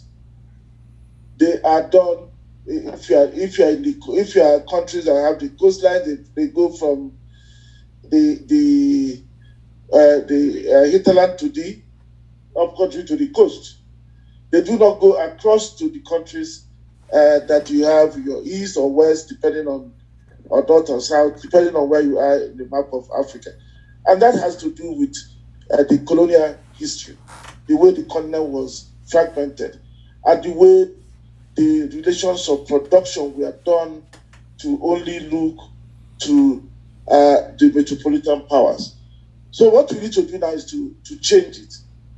But we know from the studies done by different agencies that it will cost about $100 billion per year for 10 years. That's about $1 trillion to build some of those, of course, entire infrastructure, but largely the roads and railways. If you look at the combined annual budget of all the African countries, you will find that what I'm talking about, the cost to do infrastructure will be somewhere about 40% or so of the combined annual budget. What it means then is that you need the private money to go into this. The private money cannot go into this unless it's bankable. So what we need to then make sure that people see that markets exist. People do not know that things that people can do business across borders. So you have to do trade information. You have to promote that information all across the continent so that people can see businesses. And when those businesses are seen, you will then see private money also going to support public money. And we begin to now build out the roads and the railways. But the specific things we are doing in terms of what do we need to do today? Take the rail. We have an arrangement whereby we support rail projects that some countries are doing to connect them, to make it more efficient to ship goods from one country, which is, say, landlocked, to another country that is by the coast, but through the most efficient route.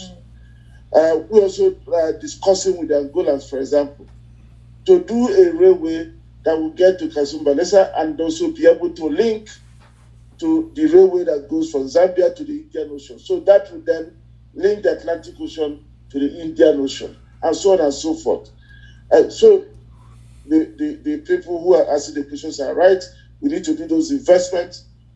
However, we need to see how to do what we have to do today to make sure that goods begin to move, so that we begin to create the businesses that will make private money to also go into the other investments that will take a longer time to implement. Thank you. Just before I hand over to the Minister, obviously big infrastructure is something that happens at a sovereign level. And that's where we've also seen a lot of these PPEs and the parent and syndicated loans and complicated finance, the stuff that you're very good at.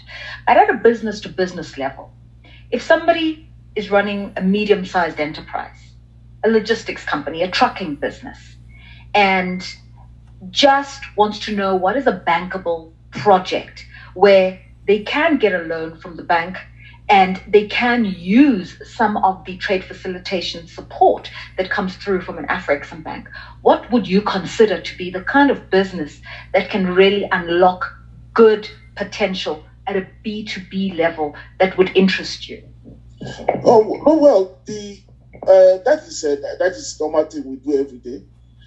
We finance people who do trucks, logistics, overall logistics, not only the trucking, but also the warehouses that are needed, are required as we move goods across borders. We have just started piloting the Pan-African Collaborative Transit Guarantee Scheme for the continent, piloting it in the commercial region. You know, today, if you want to move across borders by road, you carry goods. Each time you have to post a transit bond. So if you cross 4 countries, 4 borders, you post those bonds as you go. Sometimes they are cash collateralized, very inefficient. So what we've done now is work with the African Union to develop a collaborative transit guarantee scheme, which will be one guarantee scheme that once you take it, you can then cross all those borders. You don't need to wait. You don't need to stay. So that is also making it easier and better and more efficient for people who are doing trucking business to do them profitably. So those are facilitating. But financing the trucks, the fleet of trucks, warehouses, we do them every day. Another thing we've just started doing, there are a number of companies that are doing using e-logistics. One of them is called Competitiveness, which has about 500 trucks that operate all across the continent. Our fund, the Fund for Export Development in Africa, has invested in it. It has also started working with them to see how they will integrate with another entity that does the same thing in North Africa, so that together we will have one e-logistic company that is able to do the trucking using technology literally all across the continent. That e-logistics platform is going to be connected into the platform we are building under the Africa Trade Gateway, and then also then open it to the Pan-African payment and settlement system, so that insurance can be bought using the payment system, so that people can pay for the service without having to look for foreign currency to do so. So all of these are things we are doing to make businesses in trucking across borders more profitable, more banking. And we believe that with time, over time, we'll begin to see the results in terms of the volumes of cargo that are carried by these trucks. This is just so encouraging what you're saying. And if I just was to sum it up, I just think you are really putting your money where your mouth is. Thank you very much. Okay, and a final comment, please, from the Honorable Mamadou Tangara. We heard His Excellency, the President of Sierra Leone, speaking earlier on about much more work that's needed at a regional integration level in West Africa. I think he even used the word, it's almost non-existent in terms of the potential that can be maximized for seamless trade in the ECOWAS region and, working with other regional blocs as well. From your perspective, what are the kinds of things that leaders could be doing in your region to support local businesses in the Gambia, to support the tourism economy in the Gambia, and make sure that you're all really singing from the same hymn sheet, holding hands, so that you all win, so that the region wins as a whole? Very much. See, I sincerely believe that if we want to move and leapfrog, we have first and foremost occupy the driver's seat. That's a fundamental thing. And if we are confined in this blind nationalism, even the Africa free trade area that we are talking about will just be wishful dreams. We have signed all these agreements, but when it comes to the movement of goods and people, we face huge challenges because of the road network and some of our national policies. The Gambia at some point was also basing its economy on re-export trade. And we know all the challenges that our people used to encounter because of the bad road network. And some of them were deliberate. For example, I will take the example of the Senegambia Bridge. We've been talking about that for many years. It's only under the leadership of President Adama Barrow and Macky Sall that we were able to translate it into concrete reality. And we've seen the economic benefit of that bridge. People are moving smoothly. And if you go on both sides, road infrastructures are being improved. Not the second category kinds of road, feeder roads that they will come and build for us and live, but they are just for some time. And that brings to my mind thinking of Gandhi when he was building road, and people are saying, well, we're building a lot of roads. He said, let's build the roads, and the roads will connect us. And I think in Africa, what we need today is practical intelligence. Know where our priorities are and not allow others to do the programming for us. I was at some point working for the European Union, and I know that for the programming exercise of the National Indicative Program and the RIP, the Regional Indicative Program, we rely on technical experts from Europe to come and do the programming for us. And they will set the priorities for us. And during one of our information seminar, where we invited all the stakeholders to avoid duplication of action, one old man who took the floor and said that, I'm happy to be invited here. And he said in our language, when you translate it, it will be like the proof of the pudding is in the eating. He said, you come with your project. You go with your project, but our problems are still the same. That to say that the bottom-up approach that you are talking is not being implemented, it's top-down.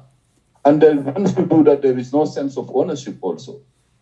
But I think the fundamental question is for our leaders to understand that our destinies are inextricably linked.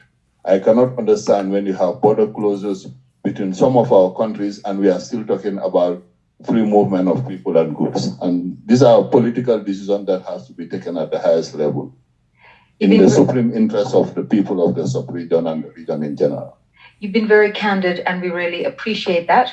But you do come from a truly beautiful country and hopefully we'll all be able to visit soon because Afrexim Bank will have funded the airline that gets us there. So gentlemen, I'll leave you to converse privately as you've requested. And I want to just thank you very much for taking the time to be with us as we begin very important discussions at this 5th African Business Forum brought to you by the UNECA. Thank you very much, Honorable Mamadou Tangara, the Minister of Foreign Affairs from the Gambia. And thanks to you, Professor Benedict Orama, the President of Afrexim Bank. And we also thank the Honorable Deputy Chairperson of the African Union who was with us, Dr. Vera Songwe, and of course, His Excellency, President Bio of Sierra Leone. It's been a wonderful morning of conversation. We are going to continue talking, let me assure you, in the room and those virtually. I know that some of you send your questions. They're quite technical. They need a little bit more business savvy, and our next panel will be able to address many of your questions. I will pose them on your behalf. But for now, let me ask our esteemed guests to take their leave, and may I ask that we acknowledge them with our thanks.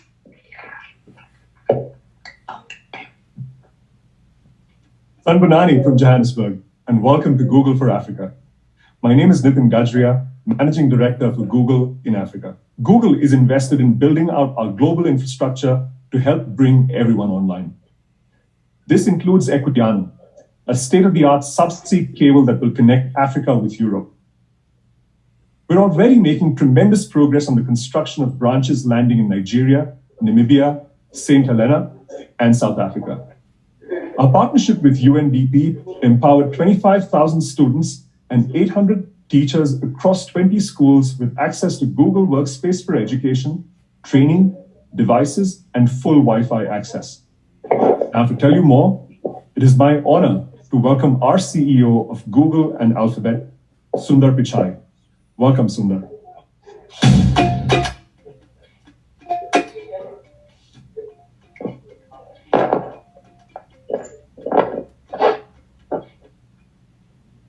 Thanks, Nitin, for that introduction and for all you do for Google Africa.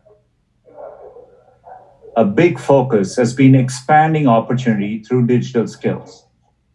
In 2017, we committed to help 10 million Africans get the skills they need to grow their careers and businesses.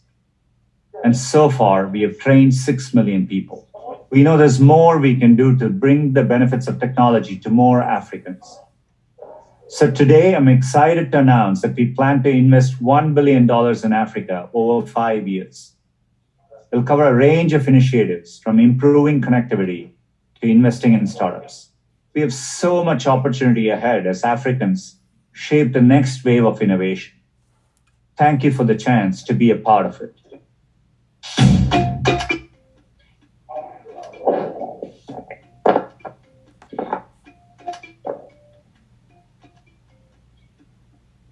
Greetings to everyone watching this Google for Africa event today from all across Africa and the world. I am honored to address you on this occasion. I've been informed that Google has helped close to 500,000 African businesses get online and reach new customers. They have provided online resources to millions of businesses across the continent to help them manage through the uncertainty of the pandemic. We need to get back on our normal lives and therefore stay masked and take the vaccine. Thank you all.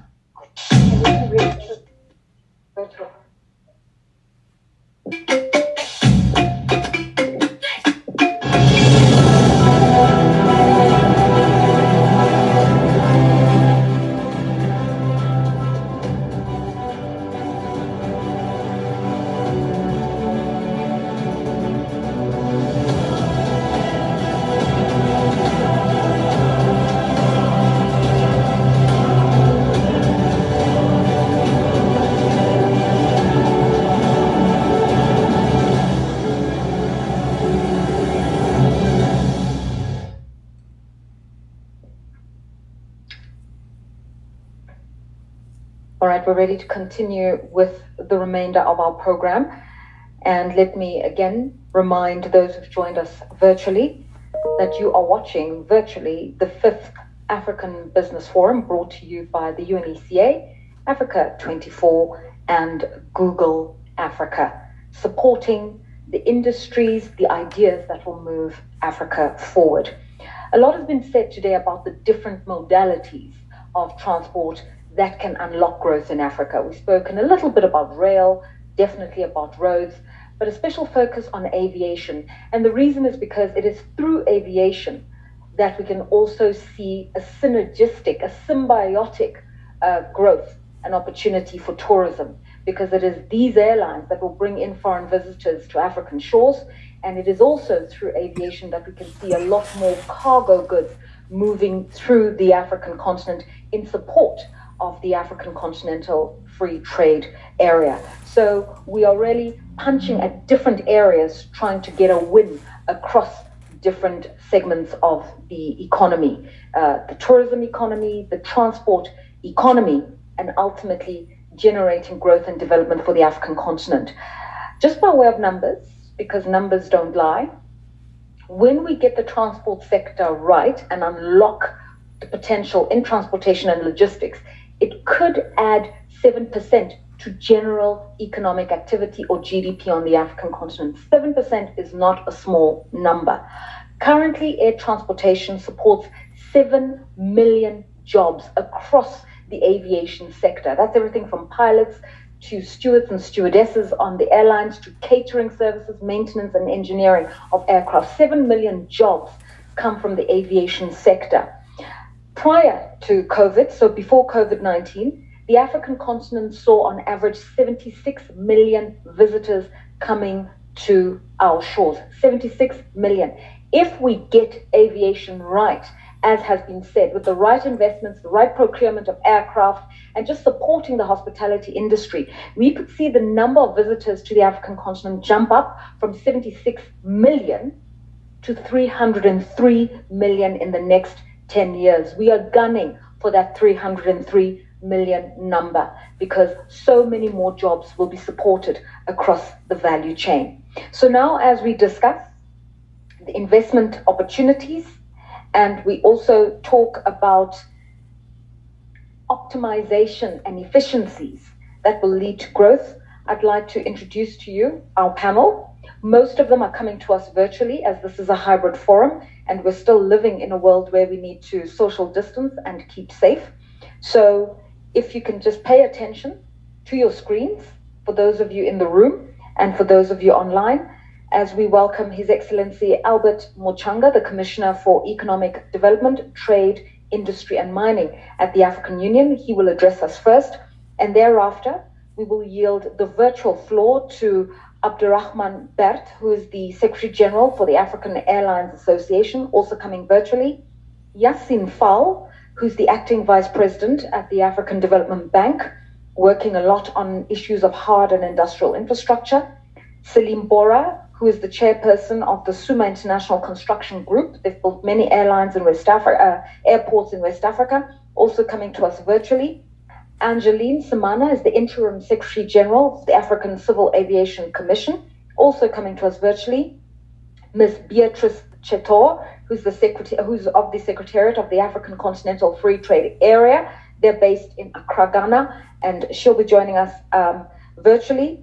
We'll also have Hani Abdelkawi, the Head of Travel Sales and International Growth at Google Global, so Head of Travel Sales and International Growth. So for all those who've got your questions around how to get more visitors into Africa and how to pay seamlessly and make it easy, this one's for you. Ato Diasi is from the Africa Finance Corporation, also virtually.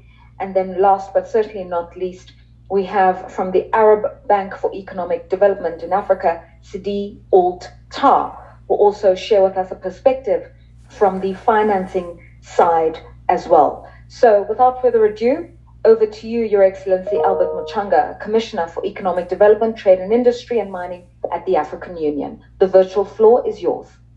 Thank you very much, Director of Ceremony. I'd like to thank the Executive Secretary of the United Nations Economic Commission for Africa, Dr. Vera Songwe, for inviting me to participate in this business forum. And my participation consolidates the positive relationship that is growing between the two institutions at the level of the Department of Economic Development, Trade, Industry and Mining. And in fact, the department now has a new name after the summit yesterday approved the naming of the department to mainstream tourism. It's now going to be called Department of Economic Development, Trade, Tourism, Industry and Minerals. In that way, we will not lose sight of the need to develop the tourism sector as soon as possible.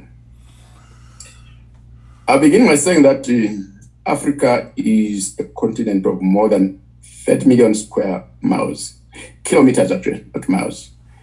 And it spans 6 time zones. That's how huge a continent is. And this large continent has 55 members of the African Union. And all these 55 members participated in the negotiation of the agreement establishing the African Continental Free Trade Area. So far, 54 have signed the agreement. And over time, we expect all the 55 African Union member states to sign and ratify the African Continental Free Trade Area Agreement. This is unique in the sense that if you compare to the European Union, not all countries of Europe are member states of the European Union. But in the case of Africa, we are headed towards universal membership across the African continent. Although Africa has a large landmass, she's also fragmented. In this state of fragmentation, there are very limited transport, communication, tourism, and energy interlinkages among regions and the countries. The establishment of the African Continental Free Trade Area, with a vision of creating one African market, is the first step towards defragmentation. A key element of this defragmentation is the establishment of inter-country and inter-regional linkages to facilitate cost-effective transportation of goods and people across the continent. The African Development Bank estimates an annual infrastructure deficit of between 130 billion to 107 billion United States dollars. Closing this gap is an investment challenge that the members of this high-level panel should address. Beyond investment in transportation links, we also require investments in freight, warehousing, and distribution across Africa to ensure the operation of efficient and reliable supply chains. Cheap and reliable air transport is key to the success of the African Continental Free Trade Area. Our business people need to rapidly move high-value but low-volume goods like jewelry across a market of 1.3 billion people, which is estimated to be 1.5 billion in 2025 and 1.7 billion people in 2030. In the earlier discussion, Mr. Alan Kilavuka, the Chief Executive Officer of Kenyan Airlines, called for the creation of Air Africa. It's a message I've brought forward in my engagements across Africa to advocate for deeper continental economic integration. So as you deliberate in this high-level panel, I hope these are some of the issues that you need to raise. A time should come when we should have an air transport network which is able to cover all the capitals of the African Union member states cost effectively, so that the business people can really move about and do their business in a very competitive manner. And I look forward to this high-level panel to come forward with options for increasing investments in the air transport sector. I yield the floor and thank you very much for your kind attention. We appreciate the insights you've shared and also for setting the tone for us, Your Excellency Albert Muchanga, Commissioner for Economic Development, Trade, Industry and Mining at the African Union. You've also posed to the floor some pertinent questions that I think can be answered adequately. We'll start with you, Abdurrahman Bert, who is the Secretary General for the African Airlines Association. A lot of things have been said about the investment potential that exists within the aviation sector, within airline infrastructure, from the procurement of aircraft to the refurbishment of airports. So a lot that can happen in this sector of the economy. But amongst our delegates, there is Adinkie Olwenge, who says, you know, the costs in terms of air tickets, the costs in terms of freight charges, just don't make aviation a viable strategy, whether you are a traveler or whether you are a business that is moving goods across the African continent. It's just one of those prohibitive things. So I'd like you to share your thoughts on the aviation sector and answer this question from Olwenge. What are we going to do about freighting costs and airline tickets? Because that would be where the stimulus begins. Thank you, moderator. A greeting to all participants. I would like, first of all, to commend UNICA for organizing this forum, and I am happy to be part of this very important panel. As it was said by many people before me, aviation represents a great contribution to African economies, more than 60 billion contribution to GDPs and more than 7 million jobs. And the potential for growth is very high. And I would like to talk about some issues which for me are very important. The first one will respond to the question raised. This is sustainability. For many years, we have been talking about air transport sustainability. And you can realize in Africa, the number of airlines which are created and in the end, which will go out of business. Sustainability is a reality. At AFRA, we think that we need to address this issue with a multi-stakeholders approach, because unfavorable business environment is impacting the three sectors: trade, tourism, and air transport.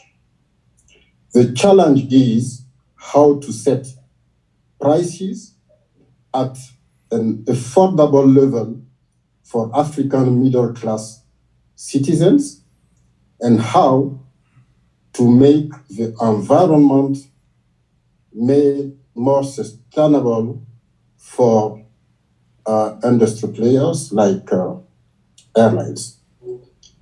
For that reason, AFRA has resolved and is supported by many other stakeholders to organize a workshop on sustainability of air transport.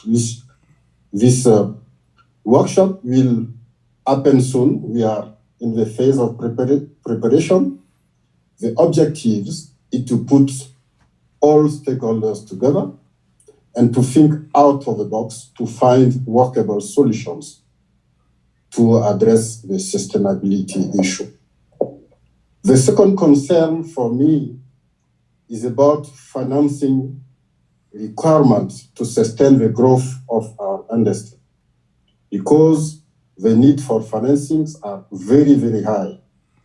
Financing of infrastructure, meaning airports, and also cargo facilities like warehouses. We have seen during the COVID-19, for example, the growth of cargo activities by 33% from before the COVID-19 to end of 2021. And also, airlines need financing for their aircraft. It can be leasing facilities or buying new aeroplanes also. Another area which needs financing is to build human resources. Because, of course, this growth trend of aviation will need a lot of training across all the sectors. So development and financial institutions have to play an essential role in financing requirements. The next concern for me is policy requirements.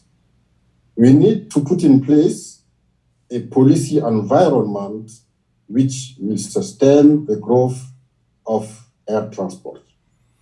The African Union Free Flagship Project, in this sense, are very important and interdependent and should be implemented as soon as possible.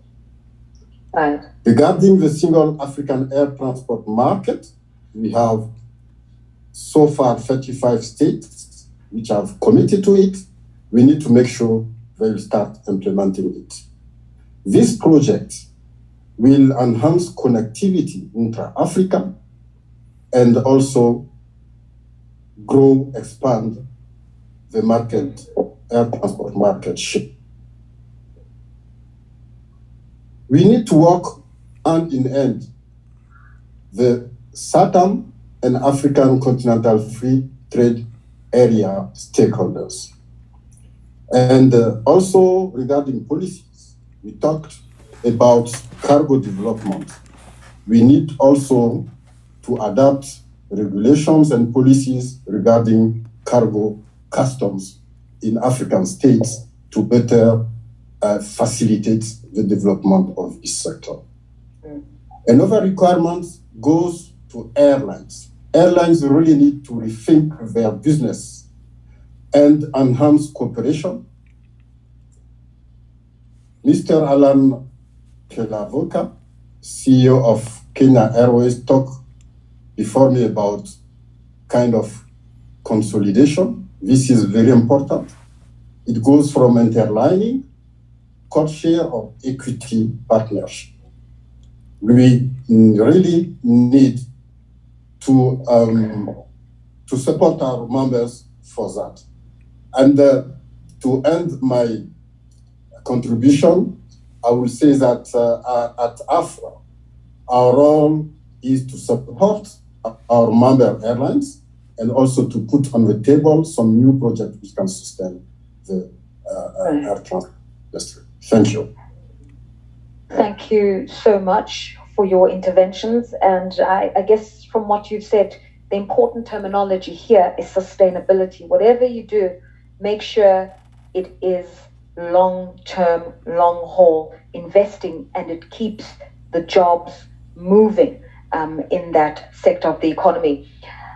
The chairperson, or the commissioner rather, for Economic Development, Trade and Industry at the African Union has just thrown a spanner in the works and said, we really have to think in a measured way about how to support and build the infrastructure that supports aviation, from warehousing to the cargo depots, fuel depots. those sorts of things. Ports, in the case of shipping, making sure that where the goods land are properly stored, they're safe, they're secure, and they can move onwards to the market. And so with that, I'd like to bring Selim Bora, the chairman of the Suma International Construction Group, into the conversation, because the Suma Group has been involved in the construction of airports in a country like Senegal, the support of building industrial processing zones, warehousing, hangars, and the like. Tell us a little bit about the work that you do, the investments that you've made, and why the point made by the AU Commissioner is very important, but how to fund it. It's one thing to talk about it, but how to generate the revenue, and or rather the resources to make these warehousing, port and freight facilities viable. Thank you very much. Good afternoon, everybody, distinguished guests and audience. Allow me to start with some congratulations remark, especially for President Macky Sall, who took over the African Union presidency this year. I want to congratulate him for this new mandate, and as well as the Senegalese national football team for their extraordinary becoming champion of the continent. So we were very excited to watch these, as we feel ourselves already half Turkish, half African. So again, hello from Istanbul. Our company is a construction company mainly, but as well as an investment company. And recently we have done important contribution in the airport business, especially in Senegal, as well as in Niger, Niamey International Airport, which we have built and we are still operating. We see a big future in the aviation business, and as President Matabio said, our company is also involved in the development of Lungi Airport reconstruction and the investment. Private companies like ours who do fast-track design build work around the continent brings a big positive impact on the economy of those countries. First of all, our speed of delivery is extraordinarily fast. Duration of construction is within a year, 11 months, maximum 14 months period. And turnkey delivery of such projects, mega projects in such a short time has a very important impact in terms of confidence to the leadership and the stakeholders. On the other hand, it brings a big ecosystem, as an airport is a very organic, live structure which works every day. And around the airport, because we have an undisputed territory, fenced, and regarding the ownership, there are no issues. It belongs to the state. Therefore, you can actually develop the land with a real estate developer perspective, where you can build an aero city, you can build offices in the same territory, you can build commercial retail areas, you can build cargo village, you can build an academy, you can build a solar energy system which will not only give enough power to the daily consumption of the airport, but also excess energy to the surrounding neighborhoods. So it's a whole ecosystem. I think airports in Africa have very big future. But when it comes to financing, traditional financing, unfortunately, is very slow in terms of considering an application, making sure that it's delivered on time. From that perspective, we found incredibly challenging, especially when we consider the speed of our delivery. It's just not matching. So I think banks like Afrexim Bank, Badea Bank, who are very flexible in their fields, as well as like Trade Development Bank. So banks who know the African continent reality, I think should start looking at tokenization of the infrastructure projects through their platforms. When we are entering an extraordinarily new era of technology with blockchain systems, smart contracts, I think our partners like Afrexim and others should also get into this new era and help us with getting quick access to fundings through the tokenization of infrastructure, which I am a true believer. So with these remarks, I think I should pass the floor back to you. Thank you. Thank you for your contributions there, Salim Bora, Chairman of the SUMA International Construction Group, reminding us that it's an ecosystem. You don't just procure an aircraft. You've got to think about the broader economy that can be yielded by that aircraft, or the economic activity that can be brought about by just that one aircraft in an airport, within the services that are being provided there, from the fueling to the catering to whatever other industrial zone that can be linked to the airport. So thank you very much. And I hope that answers part of your question that you posed earlier on, Honorable Albert Mochanga. Financing is being flagged up again as a real impediment to completing projects or getting them done on time. So with that, I'd like to bring in the Acting Vice President of the African Development Bank Group, Madam Yassine Fall. The AFDB supports the aviation industry big time. To use a colloquial term, you have supported many national airlines, helping them build capacities.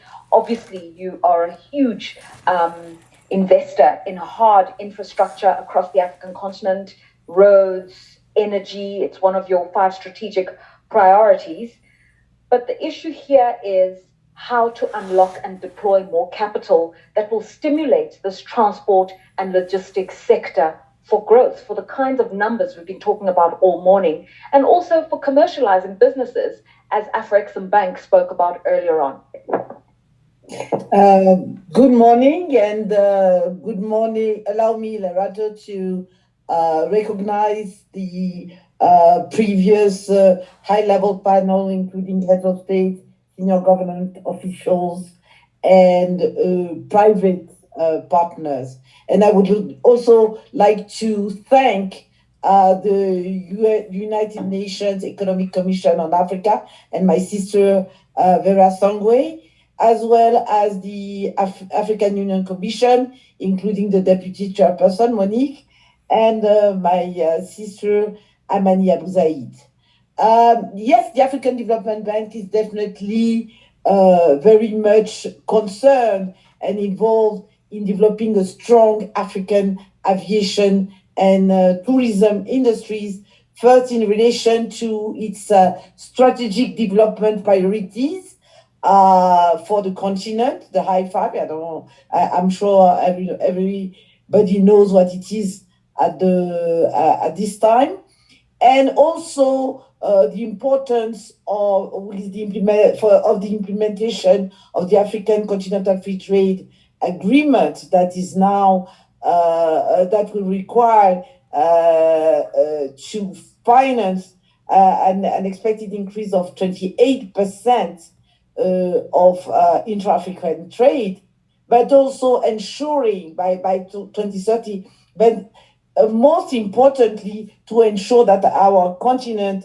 generates the number of jobs that our young population requires. And therefore, the African Development Bank is obviously involved in providing financing solutions to develop those sectors, and most recently with the impact of the COVID-19 pandemic, which has had significant setbacks in terms of the cost that it has entailed for the aviation industry, 50 billion, which is estimated of 50 billion US dollars, and an estimated loss of 20 million direct or indirect jobs. The African Development Bank over the last 10 years, and most of the projects that have been mentioned in this discussion today, not only on the airline and air transport sector, but also multimodal sector, which is the theme of this discussion today. I'm going to quote the Kazungula Bridge, the Senegambia Bridge, as well, and I will come to direct financing concerning the air transport infrastructure and aircraft purchase that we have been discussing. Our approach is to, on the upstream, support establishing and supporting a strategic framework and a range of instruments in support of Continental initiatives regarding the sector, but also providing downstream support in ensuring and securing private sector, as well as public sector investment to modernize infrastructure in support of transport and tourism. In providing upstream transport, the African Development Bank provides and is involved in establishing a policy framework and leveraging on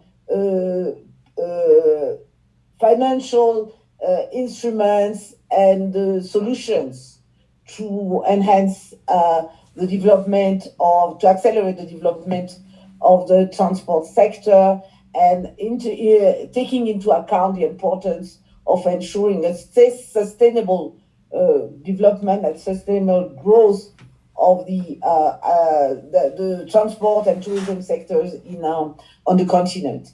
Ensuring that we leverage on private investment using existing platforms to convene and ensure that there is a financial and technical response to the requirement of developing the sector. And that involved the African Investment Forum that has been created by the African Development Bank Group and other partners, including Afrexim, TDB, and other partners since 2018, but also very specific instruments and platforms to boost both industries.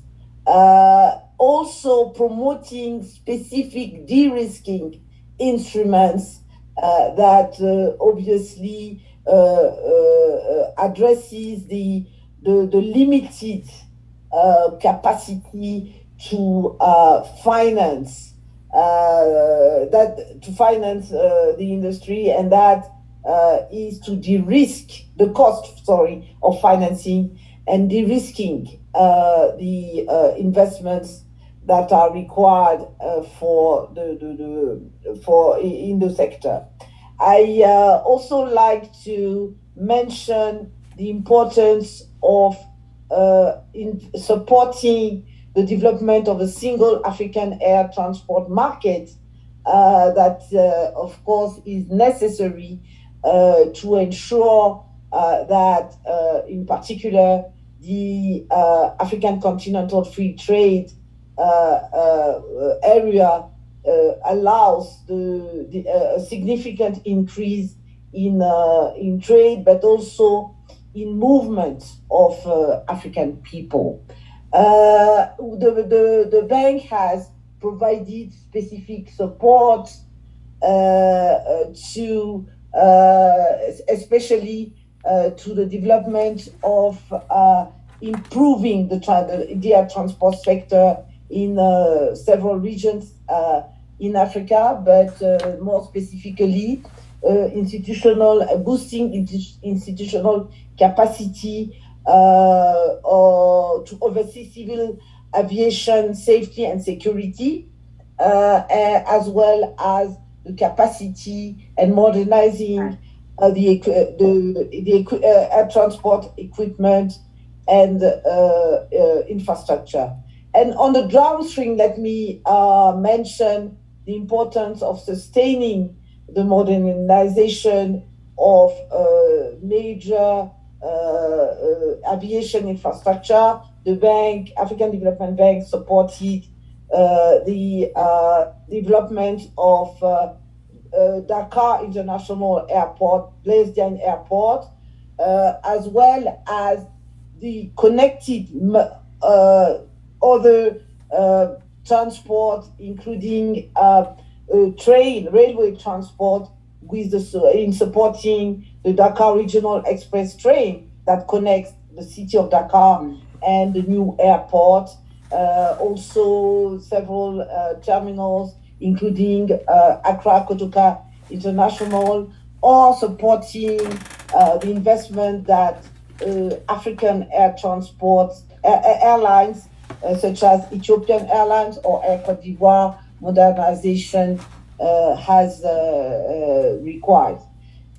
Investing, just to close, the tourism is definitely an area where major investment will be necessary, and specifically in the sense that job creation and the development of SMEs will require such investment to ensure that our development strategies and objectives will be met. Thank you. Thank you very much to you, Madam Yassine Fall, speaking through the broad spectrum of investments that have been made by the African Development Bank in this area of multimodal transportation infrastructure, but also talking us through the importance of looking at different financial instruments to utilize in investments, blended financing, something that comes up. And I think that's a good place to bring in Atto Giassi from the Africa Finance Corporation, also a development finance institution. And a point was raised earlier on, Atto Giassi, that, are we doing enough to look at different areas from which we can source capital? Are we looking at deploying pension funds in Africa? Are we going back to the capital markets? Can we pair the risks? And then, of course, a question also came through from our delegates. It's a question from Hawayaya, who says, are African countries putting in place sufficient legal safety nets for a unified legal system to enable infrastructure to be developed through public-private partnerships? So as we're looking to find the money, deploy the capital, are we creating a proper legal regimen that applies country by country for sound public-private partnerships? If you can help us with that from the Africa Finance Corporation. Thanks, Lerato, and hello to all the colleagues, everyone dialing in. And thanks for the opportunity to be here. So maybe very quickly on AFC, for those of you who do not know us, AFC is a Pan-African multilateral that focuses really purely on infrastructure financing across Africa. So we look at about 6 sectors. So this is natural resources, which is oil and gas and mining. We look at transportation and logistics, obviously a topic for today. But we also cover power, heavy industries, telecommunications, and increasingly we are looking at healthcare. Of course, the COVID pandemic has taught us all a lot, as well as technology more broadly. We're very pleased to say AFC is the second highest rated institution in Africa. We are rated A3 by Moody's, which we're incredibly proud of. And AFC has been really active in Africa. So over the last 10 years or so, we invested over $8.5 billion across 35 African countries or so.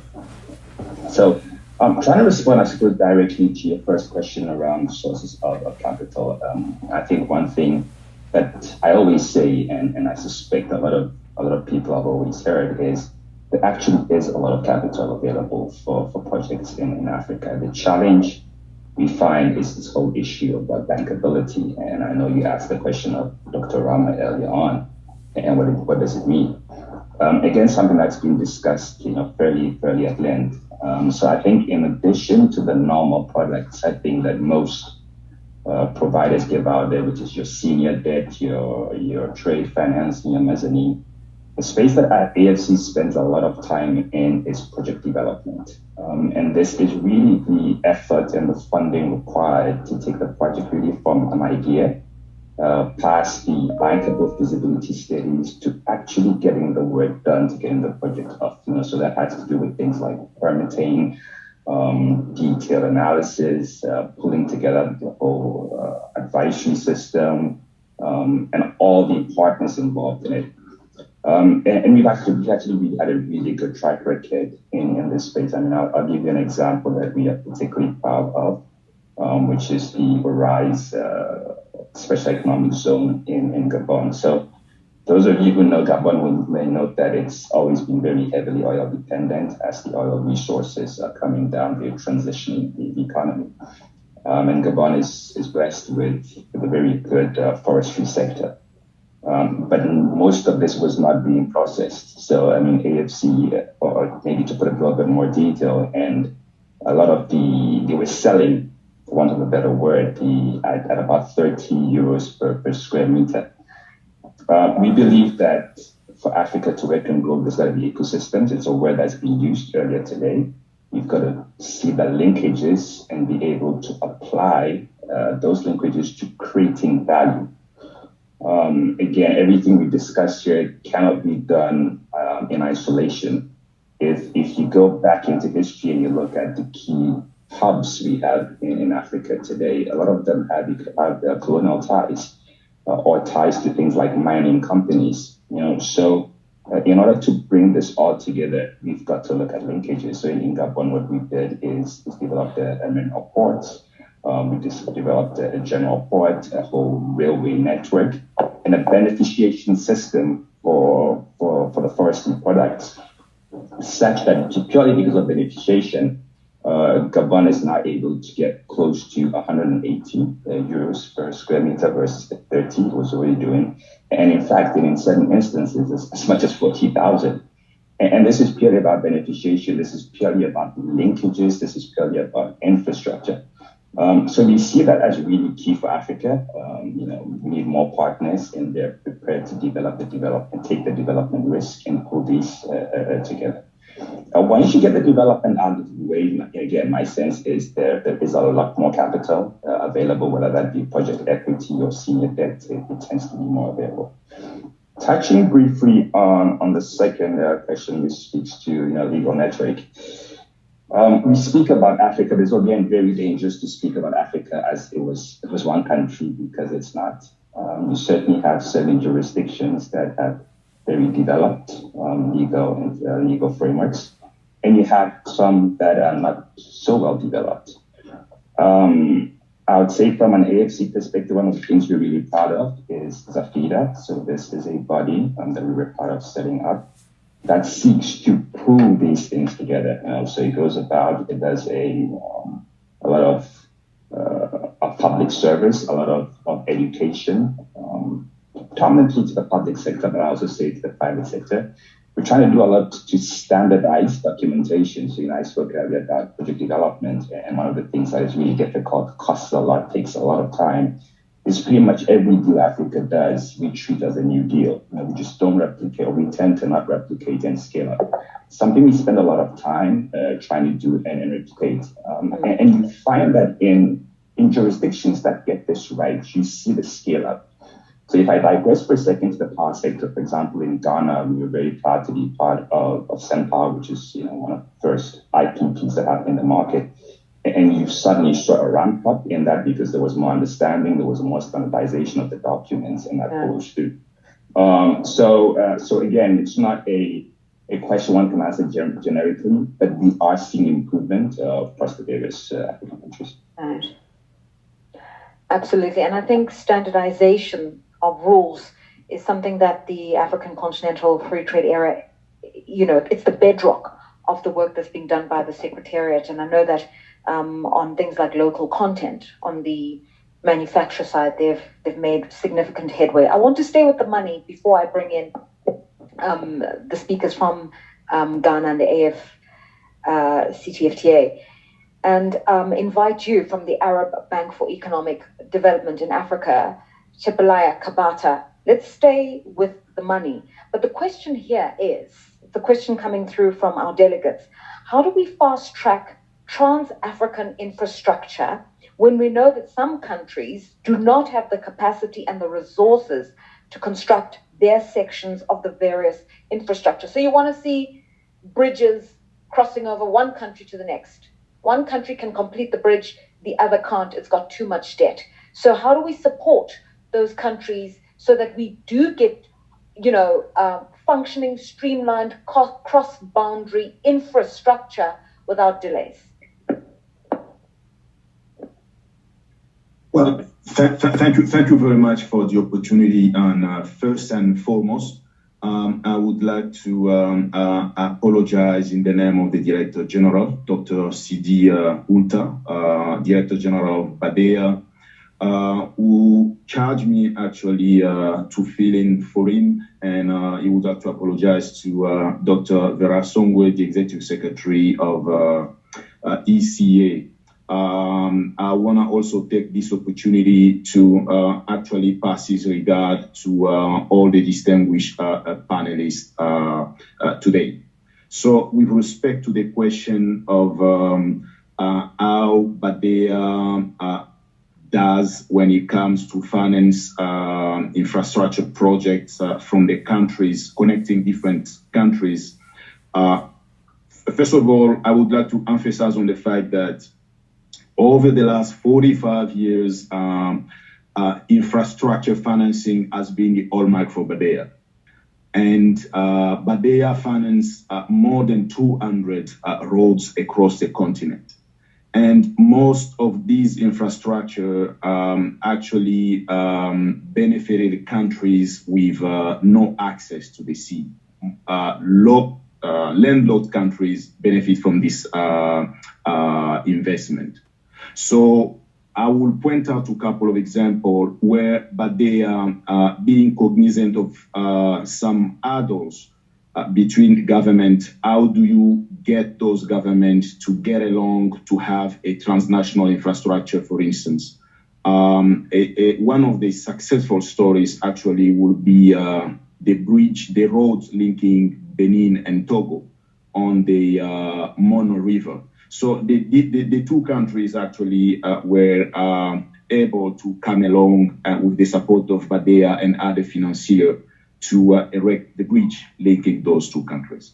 So obviously, when you are dealing with more than one country, you may run into difficulties of harmonization, regulation, and also the level of debt from one country might be an impediment for a common project. But Badea actually strongly encourage government to get along on transnational and regional projects. So in that respect, I will point out to one of the initiatives financed by Badea in the Sahel region. Back in time, Badea financed a feasibility study to establish a Sahel Airlines to actually connect all the Sahel country with one airline. So this is one of an example where if the country have a hard time development financial institution like Badea can actually do the first step, feasibility study, and assist this government to come up with a more bankable project to promote regional integration. Another example I will point out in terms of how you get two different countries to get along is the implementation of the Africa Continental Free Trade Area, which offers actually a great opportunity to push the Continental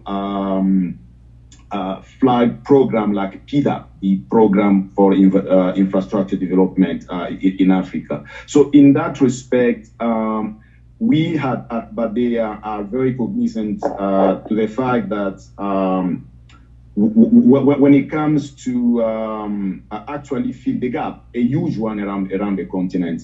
The willingness of government is one thing, but the capacity, financial capacity, or the competence is another factor. So to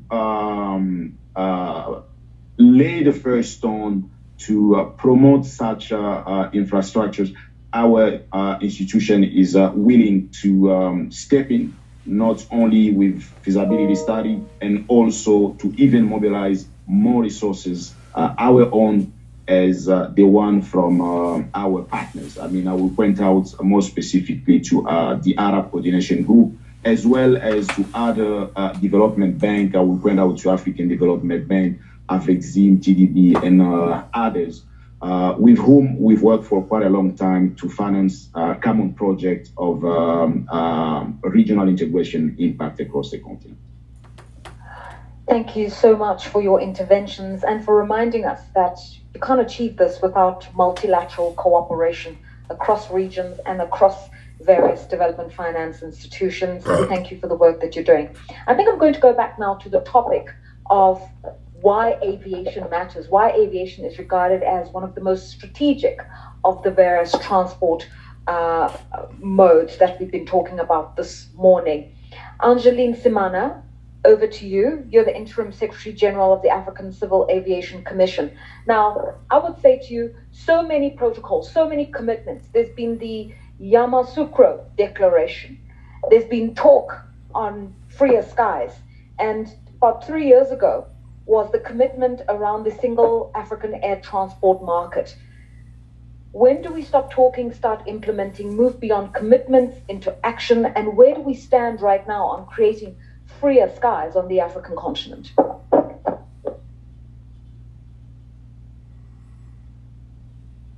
Thank you, Madam Moderator, for having me. And let me use this opportunity also to thank UNEC for organizing this wonderful opportunity for all of us to interact and speak to each other about issues of mutual concerns that we all are empowered in one way or another to do something about it. Now, where are we? Why so many talks throughout the past decades, and what did we achieve? I believe, Madam, we have made in many ways remarkable progress. Taking back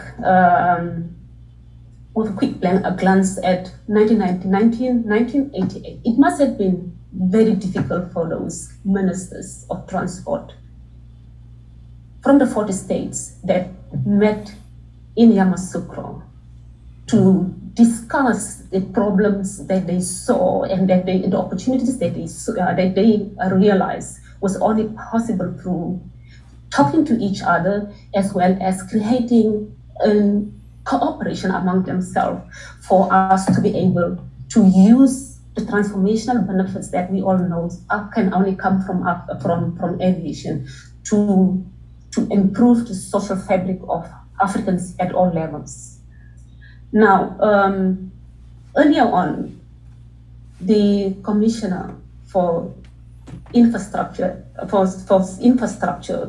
and now enumerated the benefits that comes with civil aviation, and particularly reflecting on the benefits that were revealed by the recent study that the AUC has had commissioned through IATA. Now, to first introduce, I think it's important to see what are we and why are these trade agreements governments can pursue more aggressively and create an open and enabling infrastructure for airlines to take advantage of, or industry in general. Why it is so important for us as an agency. We are an agency, a specialized agency of the African Union, responsible for civil aviation matters on the continent. A safe and secure, efficient aviation industry is of paramount, as has been enumerated by everybody that spoke before me, and even the high table earlier on. For the strategic importance of Africa to reposition itself differently. Africa supports a range of businesses, or aviation can support a range of businesses, trade, tourism, cultural, and social activities which will significantly contribute to the prosperity, to its prosperity, as well as at national, regional, and at continent-wide level.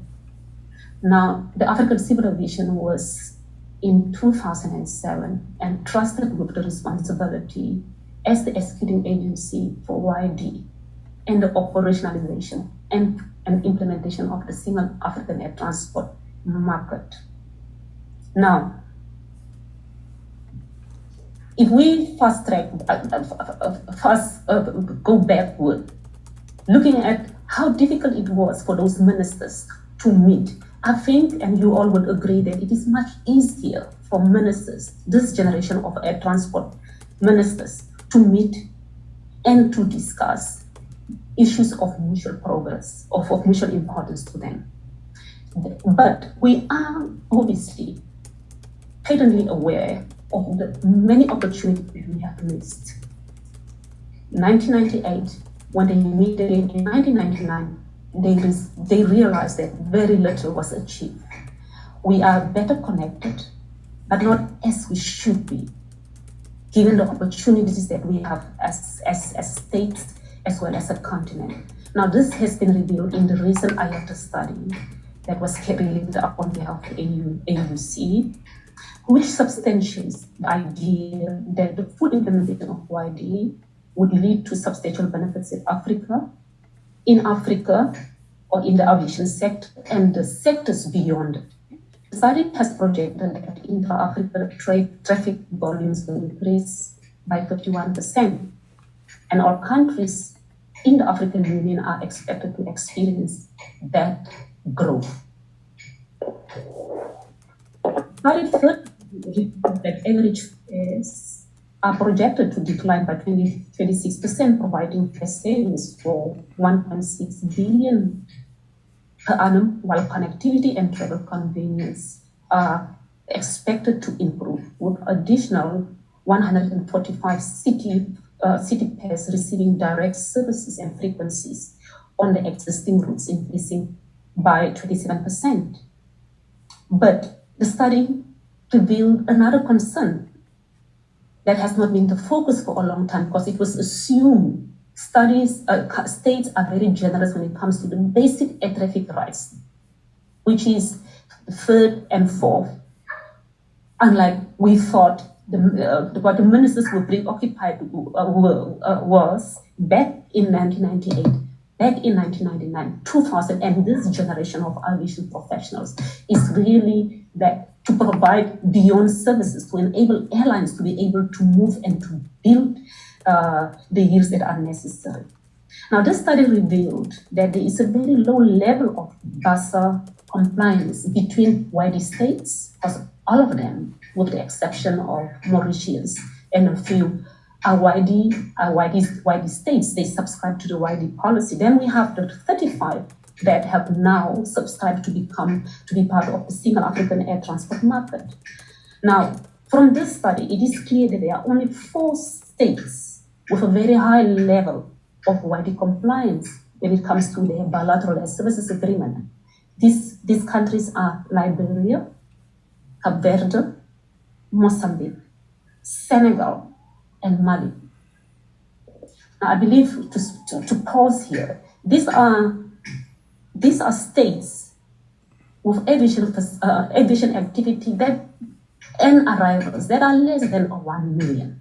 Then we have, from the study, 20 states known to have a very low level of compliance.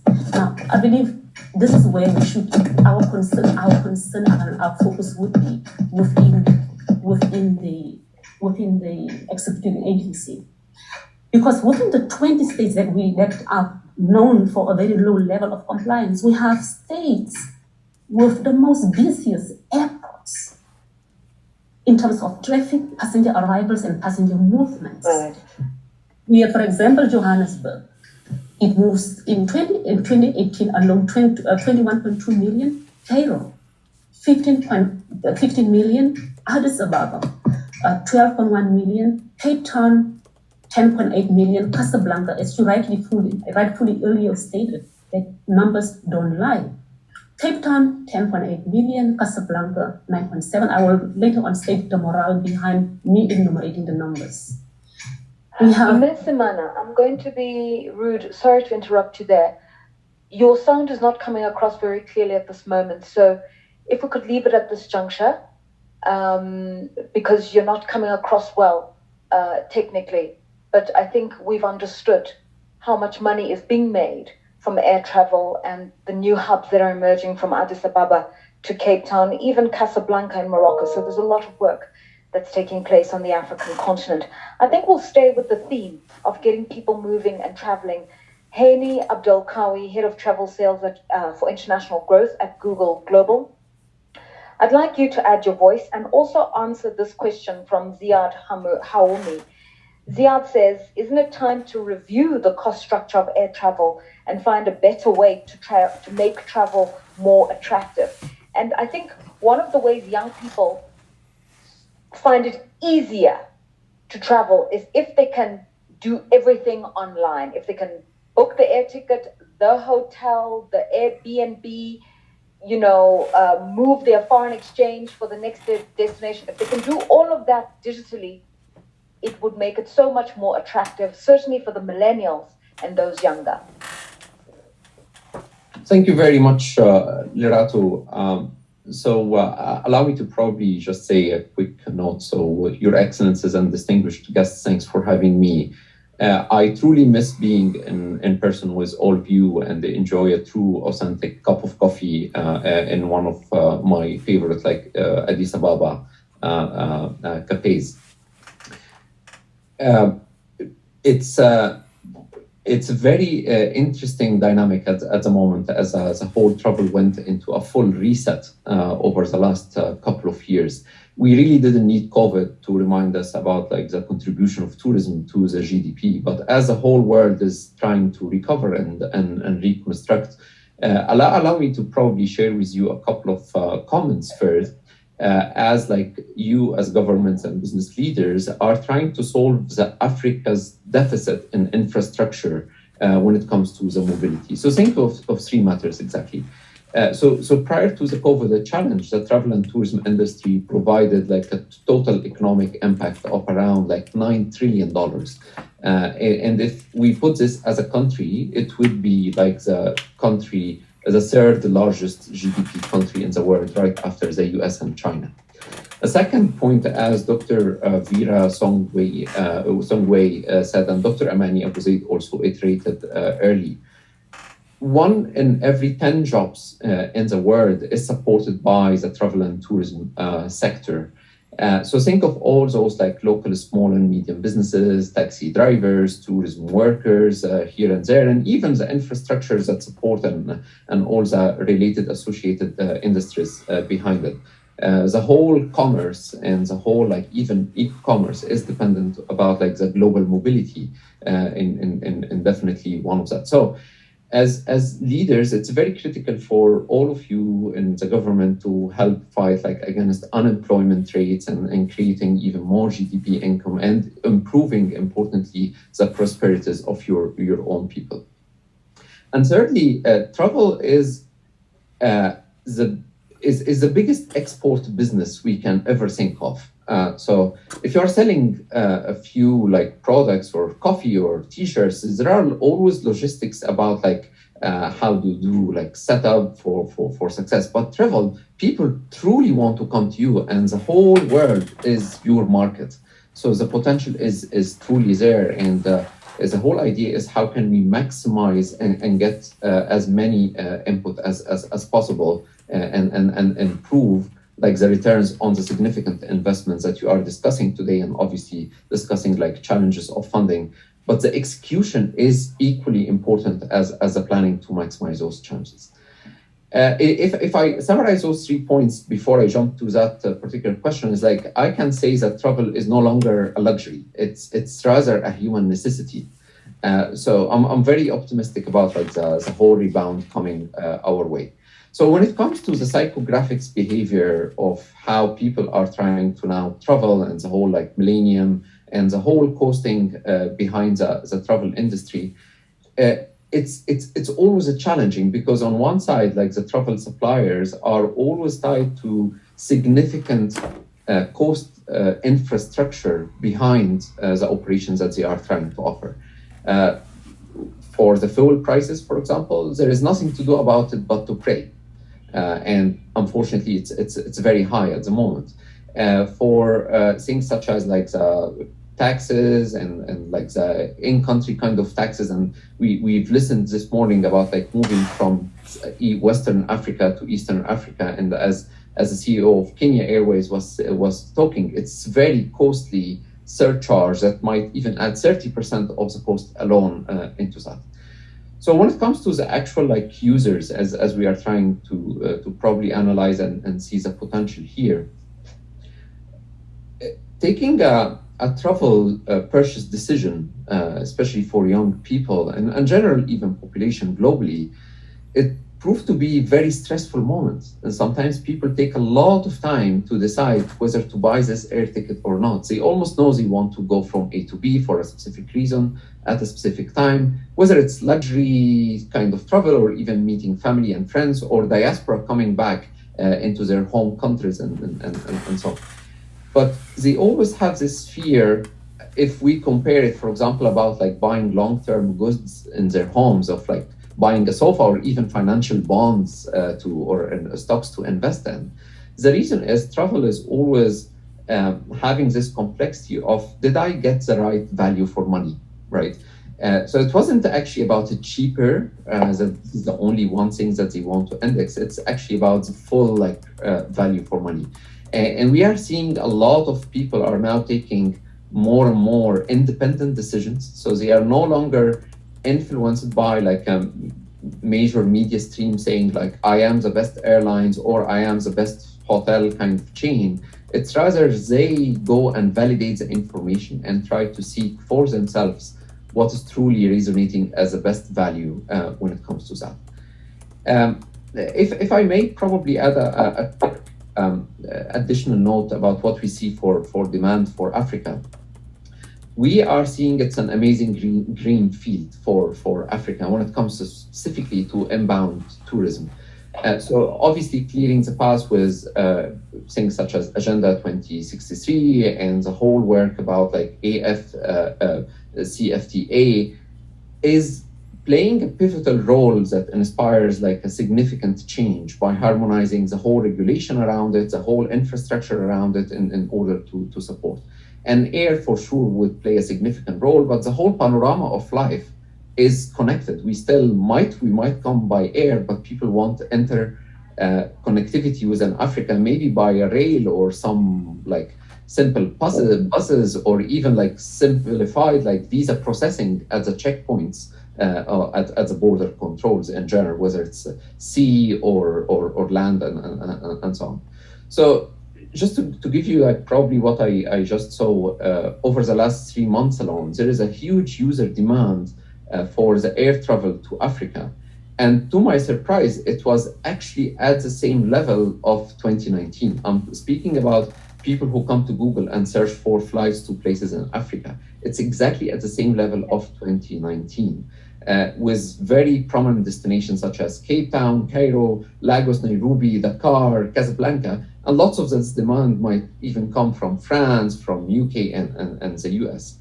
However, the actual tourist arrivals in country is still far behind and it's not matching, which is I see it as a challenge and an opportunity for all like the African leaders, that we need to listen to those kind of signals coming along and try to act now in order to maximize like the returns for promoting travel GDP.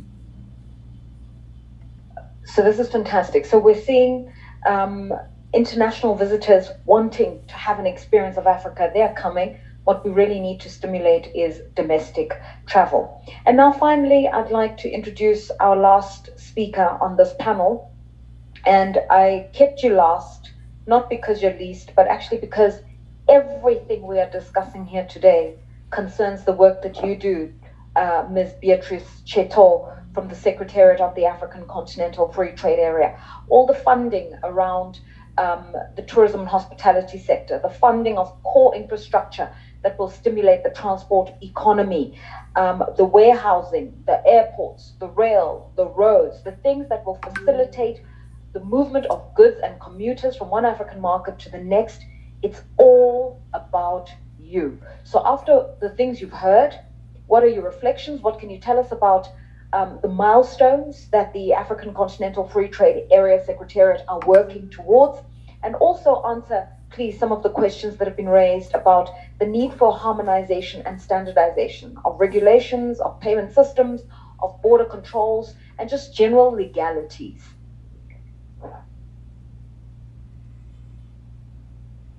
Thank you very much, Lerato. And I'd like to just start by thanking the UNECA for this very important session. I'd also like to say that my Director of Trade and Services, Miss Emily Mburu Doria, sends her regrets for not being able to participate in the session physically, and she sends her best wishes for a very stimulating and fruitful discussion. So I should say that this is a very, very important discussion on a very crucial topic. And as we all know, the AFCFTA sits as a kind of central plank in this discussion, because we have to remember the context in which this AFCFTA should be viewed. The market of 1.2 billion people, 2.6 trillion in GDP, will rise to 16 trillion GDP and 2.75 billion people by 2060. This market is becoming steadily middle class, it's young, it's increasingly educated, and by 2050 it will account for more than a quarter of the world's working population. And what it does is seek to expand intra-Africa trade. It's an important catalyst for growth. One of the most important things to remember is that it promotes certainty. We talked about other people have talked about the rules and the frameworks around which aviation and other transport areas are going to be designed and developed. Well, it is through this market environment, the creation of this market environment that promotes certainty, that promotes predictability and transparency, and then secondly leads to reduced trade and transaction costs, that all these transport infrastructure will be developed. The other core focus of the AFCFTA is industrialization and development of regional value chains. So we heard other speakers talking about linkages.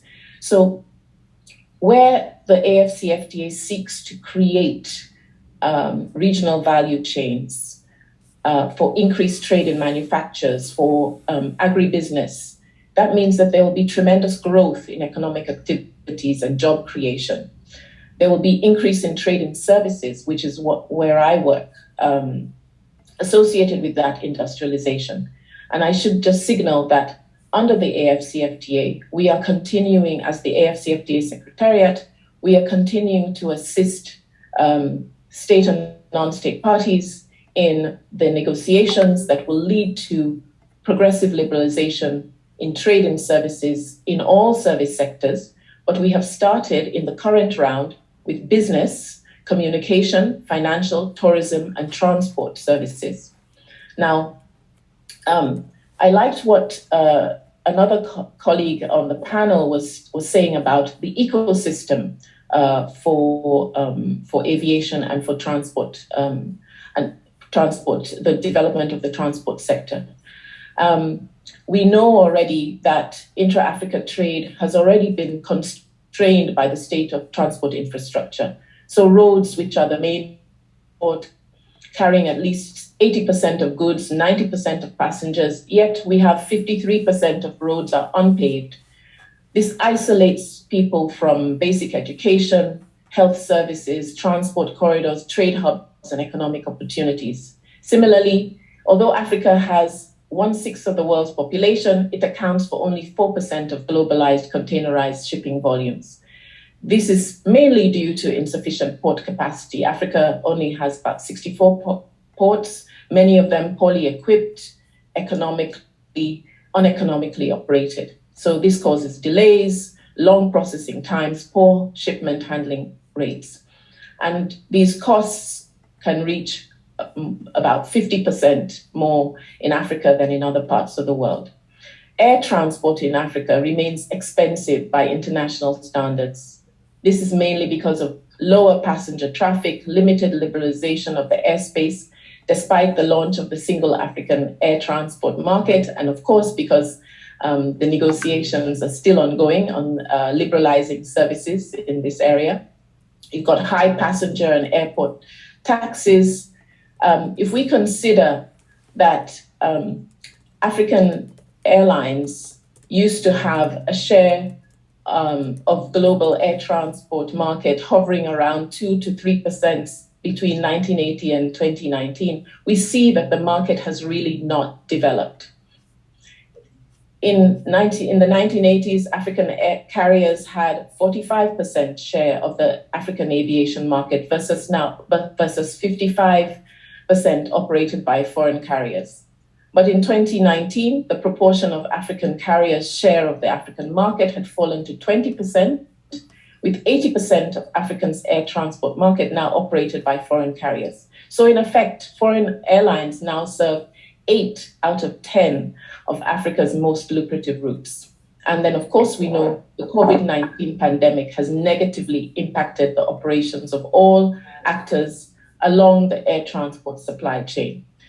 But the central point, I think, of this discussion is that where the challenges are, there are opportunities in disguise.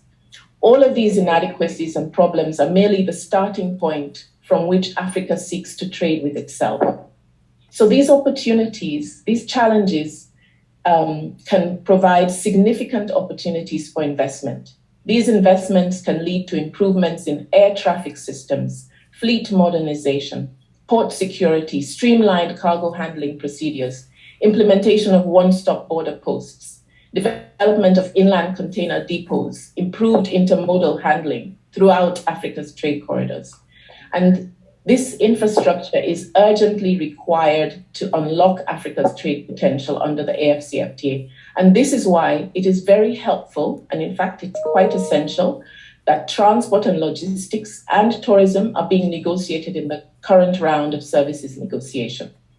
So specific commitments in transport services, in all the services that I mentioned, business services, where, for instance, warehousing sits, professional services sits also under business services. This will go a long way to address infrastructure bottlenecks among African countries. And then when those specific commitments are then coupled with regulatory frameworks, as it's provided for under the Protocol on Trade and Services, that will ensure synergy, it will ensure harmonization, it will ensure cooperation across the continent, and then this further helps to support trade expansion. It leads to reduction of transaction costs, as well as increased investment. And so transport and logistics are crucial parts of the regional value chains. I beg your pardon? Ma'am, I'd like to thank you for your interventions. I think we get the broad picture that the work that's being done now, the research that's being conducted by the UNECA into the different areas of investment for the transport economy is very much streamlined with the agenda at the African Continental Free Trade Area Secretariat in Ghana, the work you're doing right now on harmonization, standardization, and also around finding synergies within transport and tourism and services. It's very much the issue that's on the table. In the interest of time, I'd like to say thank you very much to our panelists. His Excellency Albert Muchanga, the Commissioner for Economic Development, Trade, Industry and Mining at the African Union, for setting the stage for us, setting the tone. I'd also like to thank Abdurrahman Bert from the African Airlines Association, Yassine Fall, the Acting Vice President at the African Development Bank, Selim Bora, the Chairman of the Suma International Construction Group, Angeline Simana, the Interim Secretary General of the African Civil Aviation Commission, yourself, Madam Beatrice Chateau from the African Continental Free Trade Area Secretariat, Hani Abdel Kawi from Google Global, and Ato Jassi representing the Africa Finance Corporation, and then finally representing the Director General of the Arab Bank for Economic Development in Africa, Tselapalaya Kabata. Thank you very much for your time. We have just one short session left, and that's just the policy direction or the way forward, and that's very much speaking to the research that has informed today's conversation, the numbers we have spoken to you about, the fact that the transport and tourism and logistics sector collectively account for $160 billion in the African continent, that we can see visitor numbers in tourism jump from 76 million to 303 million in the next 10 years, and that we can see an addition to GDP of 7% when we get these investments right. So without further ado, please allow me to welcome Stephen Karingi, the Director for Regional Integration and Trade here at ECA, Robert Lesinge, who is the Chief for Energy and Infrastructure Services here at the ECA, and also Jeffrey Manyara from the ECA. And then a brief word will be given to us just to really crystallize our thinking around tourism, a brief word virtually from Walter Mzembe, who's the chairman of the World Tourism Network. He will have the last say, and then we will close the session and break for lunch, which has generously been offered by the UNECA. So, Robert and Stephen, thank you very much for your time. Just the highlights of the research that you've conducted, the numbers that matter and must convince and can convince the business community that transport is the next big thing, and this is where the bankable projects and the rates of return are to be found. Over to you. Okay, thank you very much, Lerato. So, Excellencies, especially those who are representing our heads of state who are still with us, and all the CEOs, captains of industries that are still with us, and our participants virtually. We've had a lot of engagement virtually, Lerato, by the way, answering a lot of the questions. So, and I've been warned that we are going to compress this session. So let me take only 2 minutes to put things in context before I give the floor to Robert. So if you go to the first slide, to the next slide on this, is to say that, as you know, as you heard from Beatrice, from the AFCFTA Secretariat, a lot of work has been done in the context of the AFCFTA. We all know the implications of the AFCFTA in terms of the catalyzation of intra-African trade. In fact, the work that we have done here at the ECA, we know what is going to happen in terms of intra-African trade growth in services, in goods, and in the area of services where we are focusing on today, we know that most of the growth in the area of intra-African trade in services is actually going to happen in tourism and trade. So essentially the next question we asked ourselves is, how do you translate this into jobs and into investments?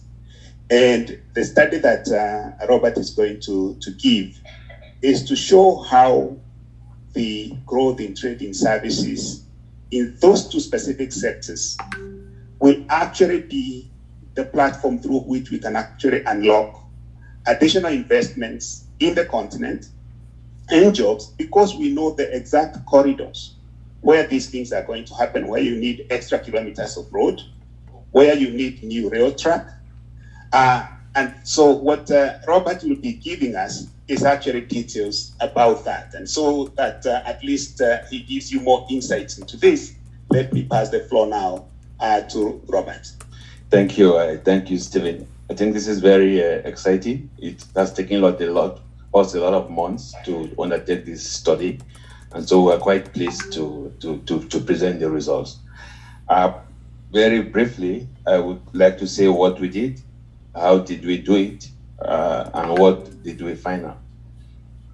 What we did was to ask ourselves, what is the implications of the Continental Free Trade Area for the demand of transport infrastructure and services? So basically, what does this mean for roads, rail, airport, railways? What does this mean in terms of the number of trucks, train wagons, airplanes, and vessels, and so on? Now, how did we do it? Pretty technical work. We started by doing a trade model, the gravity model, to see bilateral trade flows between African countries. Once we knew that, we then went on to do transport model. What transport modes would be used to move the trade between the different origin and destination pairs that we identified from the trade model. Once we knew the transport modes that would be used, the quantity, we were then able to quantify the freight for roads, for rail, for air, for ship. And once we knew that, we could calculate the number of trucks, the number of rail wagons, the number of airplanes, the number of vessels. And once we knew that, and we know the unit cost of different trucks, aircraft, we could put numbers on what we are looking at. So what did we find out? For roads, and I can see some charts on the screen, which is very small. We look at the baseline of 2019, we look at the horizon of 2030, and we look at a number of scenarios. The first scenario is what happens if we implement the Continental Free Trade Area by 2030. What happens if we implement the Continental Free Trade Area plus regional infrastructure projects that we have on the continent? And we have some very interesting results. I think today, the road is the lion's share of freight on the continent, 77%. But if we do implement the Continental Free Trade Area, this will fall to about 69% or so. But the most interesting findings we are having is that the railway today carries just 0.3% of freight on the continent. If we implement the Continental Free Trade Area, this will move to 6.8%. And this has implications for investment in railways. What we found for air transport, for instance, is that today the share is about 1%. In 2030, that share will not change. But the most important statistics is that the volume carried by air will double from 2.5 million tons to 4.5 million tons. And what does that mean? We need a lot more aircraft to carry this increased goods by air. So basically, we also ask ourselves, what infrastructure needs upgrading? Because we find out that there are certain links that we see a substantial increase in flow of freight. And those links, we believe, will not be able to accommodate the increase in freight. And so they need upgrading. And for roads, we identify over 600,000 kilometers of roads that need upgrading. For railways, we identify more than 87,000 kilometers of railways that will need upgrading. And we can begin to put figures into this, because we know that we need about $0.5 million to $1.5 million to upgrade a kilometer of road. And if we do that mathematics, we're able to say that we need between 25 to $60 billion to upgrade our road. the increase in goods as a result of the continental free trade area. I don't know how much time I do have, but we also have a very good sense of where, in terms of sub-regions of the continent, we are seeing increased traffic, and this can also guide investment decisions. For instance, for roads, we see a lot of movements within West Africa. About 39% of the trucks that we will require will be operating within West Africa. We also see a lot of movements between West and Southern Africa. For railways, we see a lot of movement within West Africa. We see a lot of movement within Southern Africa and Northern Africa as well. And I just want to begin to jump into some policy recommendations here and way forward. What we have seen is that the African Continental Free Trade Area cannot be implemented in isolation. It has to be implemented hand with regional infrastructure projects and program for infrastructure development in Africa. I think the good thing is that we have 69 priority projects of the PIDA. We know that it will cost $160 billion to implement the PIDA projects, which is a huge opportunity for investors. Number two is the strategies, national strategies for the African Continental Free Trade Area. I think the point we want to make is the national strategies must take into consideration infrastructure development. The good news is that our study has taken a deep dive to all African countries. So we do know for each country on the continent how many kilometers of roads have to be upgraded, how many kilometers of railways have to be upgraded, how many trucks, how many airplanes, and so on, the countries need to be able to meet the requirements of the African Continental Free Trade Area. So the ECA, we are there to support countries to mainstream infrastructure requirement into the African Continental Free Trade Area national strategy. And let me just end with these figures in terms of what we need. And I think the Executive Secretary mentioned some of them. In terms of the equipment requirement, we have calculated that we need about $340 billion to invest in trucks to carry the increase in freight on the continent. We need $25 billion to invest in aircraft.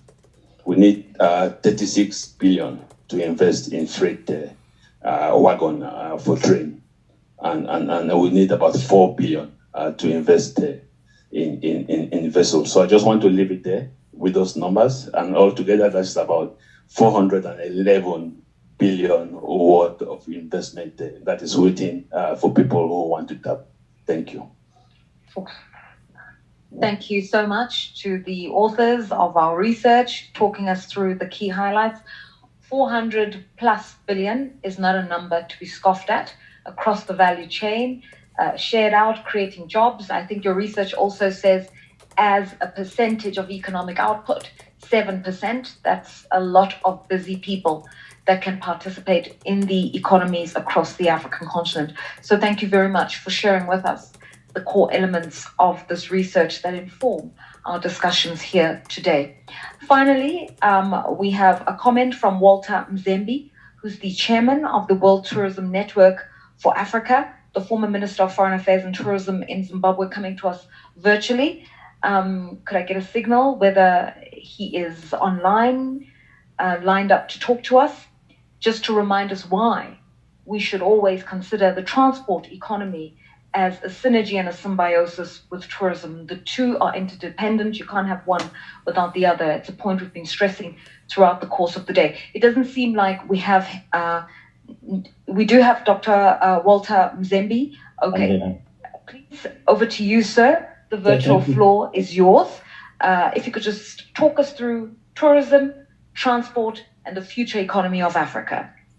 Thank you very much for giving me this opportunity to make an intervention in this very important forum that has been long overdue in terms of highlighting the significance of travel and tourism going forward, and obviously enabled by the transport cluster as given in the theme.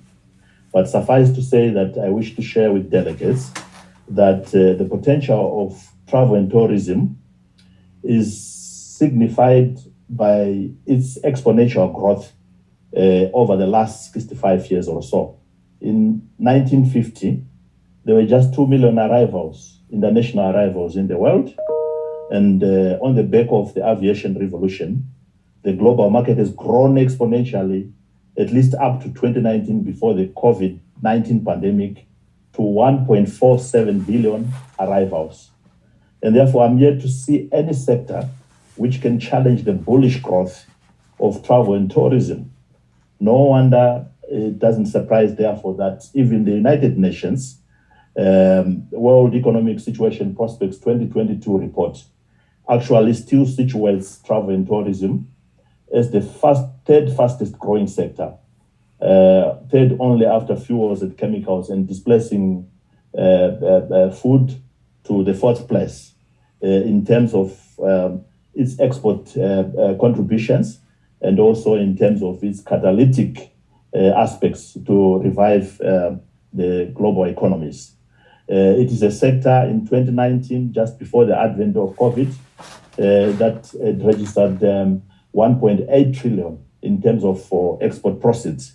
But the fundamental question that I want to pose before this esteemed gathering is, why are we still participating in this huge potential as Africa, only to the extent of 5% for as long as I can remember? So 55 African destinations are sharing only a mere 5% of this huge potential and this huge performance. And the answers really as to why it is happening lie in so much of the contributions that have been made today. We are not short of good papers, good workshops, and good resolutions regarding tourism and travel. I think we are missing in action on implementation.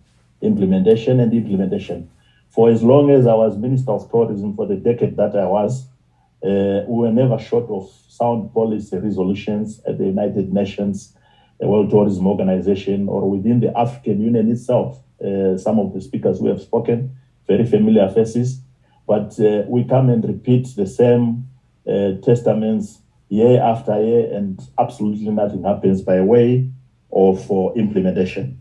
So I would basically say to you, I will table my contribution with the accredited media to this forum, and also with UNECA. We have done an excellent job of gathering us, basically to refresh memory on some of the contributions that we made when we were in-service ministers. In fact, as far as 2016, when I made a comprehensive contribution to the Executive Council when it met in Mekelle in Ethiopia, specifically to highlight why tourism and why travel and tourism. But I will leave you with 4 points that I think are fundamental in terms of policy direction going forward. The first one is we need to bring back the Brand Africa project into perspective. We need to work around that. And the issue that is really making it imperative is that Africa is treated as one contiguous destination, when in fact it is a conglomeration of 55 different brands that speak in dissonance, that don't speak to the same thing. And we need basically to situate Brand Africa at the African Union and make it an imperative project that is contributed to by all the 55 national economies. The next thing that I wish really to highlight is the openness project. Anything policy perspective that speaks to the idea of opening up Africa, we should chase. And this includes visa openness. This includes opening up our destination in terms of accessibility and connectivity. Many of the issues that have been spoken to and spoken about in previous sessions. The obsession with national governments on wanting to own and host national airlines, even when the economics on the ground really attests to the opposite, that we cannot all host national airlines. And therefore, we need to work on consolidations.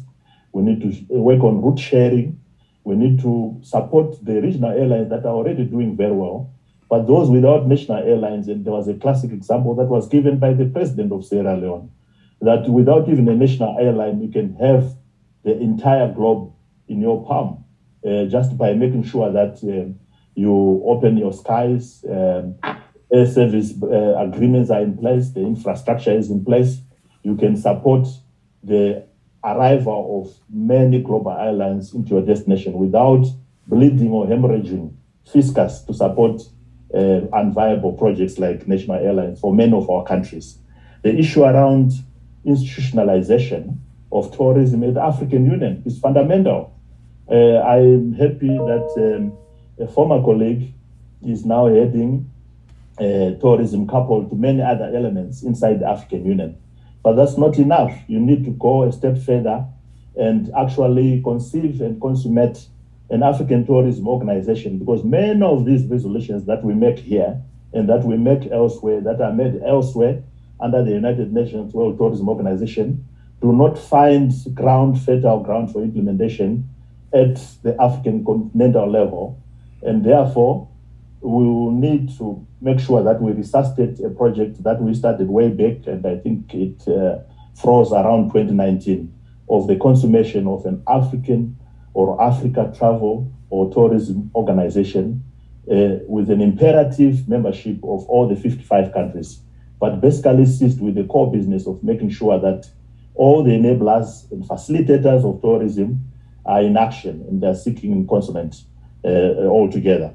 But the last point that I wish to make around policy, police code, is the aspect of connectivity. It is the game changer. It is really the revolution of our time. And we must understand that God speaks to us sometimes through force. The flip side of what has happened with the COVID pandemic is that we've been leapfrogged into the 4IR revolutionary stage by way of the pandemic itself. And what we were 2 years ago is completely different from where we are now, and we are not going back to 2 years ago. And 4IR, if it was coming in 2 decades, it is coming in 5 years. And this is why even platforms like Facebook are now called Meta, because we're in the metaverse age. But it will never substitute the physical experience, the physical visit. It will never substitute tourism facilitation in the physical, but it is here with us. And therefore, we need to work around our policies that are grouped under just one keyword: connectivity. And it is the revolution of our time. But I will end here, because I know that we are the last speakers and we have to rush to the next sessions. I will table my paper with you. It's quite comprehensive, and it will speak to many of the aspects that have been dealt with today. Thank you for the opportunity to engage you. And we thank you, Walter Mzembe, Chairman of the World Tourism Network, for just raising some salient points, reminding us what matters. And I think ultimately, reiterating the point, we know what needs to be done to accelerate Agenda 2063, development on the African continent, and which sectors of the economy to tap into. We know it. The research is there. It's done. It's thorough. It's credible. The issue now is just to get it done. And I hope that from the conversations you heard here today, you can see that there's incredible potential in investing in different aspects of what we call the transport and tourism economy, the different transport modalities from rail to shipping, a lot of emphasis on air and cargo because of how it relates to travel and tourism, but certainly fixing the infrastructure at ports for the railway lines and for the roads through which a lot of goods still move across the African continent. Because if we can get all of those aspects right, we're talking about building an industry that's currently worth 160 billion to what we heard, almost $500 billion. and in it, so many jobs to be created. And we were reminded that ultimately, that's why this work is being done, for the jobs and for the opportunities that it creates for all Africans, but in particular for women who are these traders moving across borders, and young Africans who'll be migrating from country to country, if not for a tourism cultural experience, but for an experience as labor, to go and work somewhere, hone in and carve out new skills. This has been the 5th African Business Forum, brought to you by the United Nations Economic Commission for Africa, Google Global and Google Africa in particular, and also Africa 24. We want to thank all those who've collaborated with us, including at the highest level at the African Union Commission, and also across other development finance institutions such as Afrexim Bank, the African Development Bank, and many of those that participated. May I also thank our distinguished leaders who were here, the President of Sierra Leone, the President of Botswana, and of course, the Minister of Foreign Affairs for the Gambia, who's still here with us. We thank you very much for your time, Your Excellency Tangara. As I adjourn the session for today, may I remind all our delegates who are physically with us here in the auditorium in Addis Ababa that lunch will be served in the banqueting hall, lunch courtesy of the UNECA. We really appreciate it. We appreciate your time. We appreciate your questions. And go out there and make Africa shine, because here it's all about the ideas for a prosperous Africa. My name is Lerato Mbele. Bye-bye.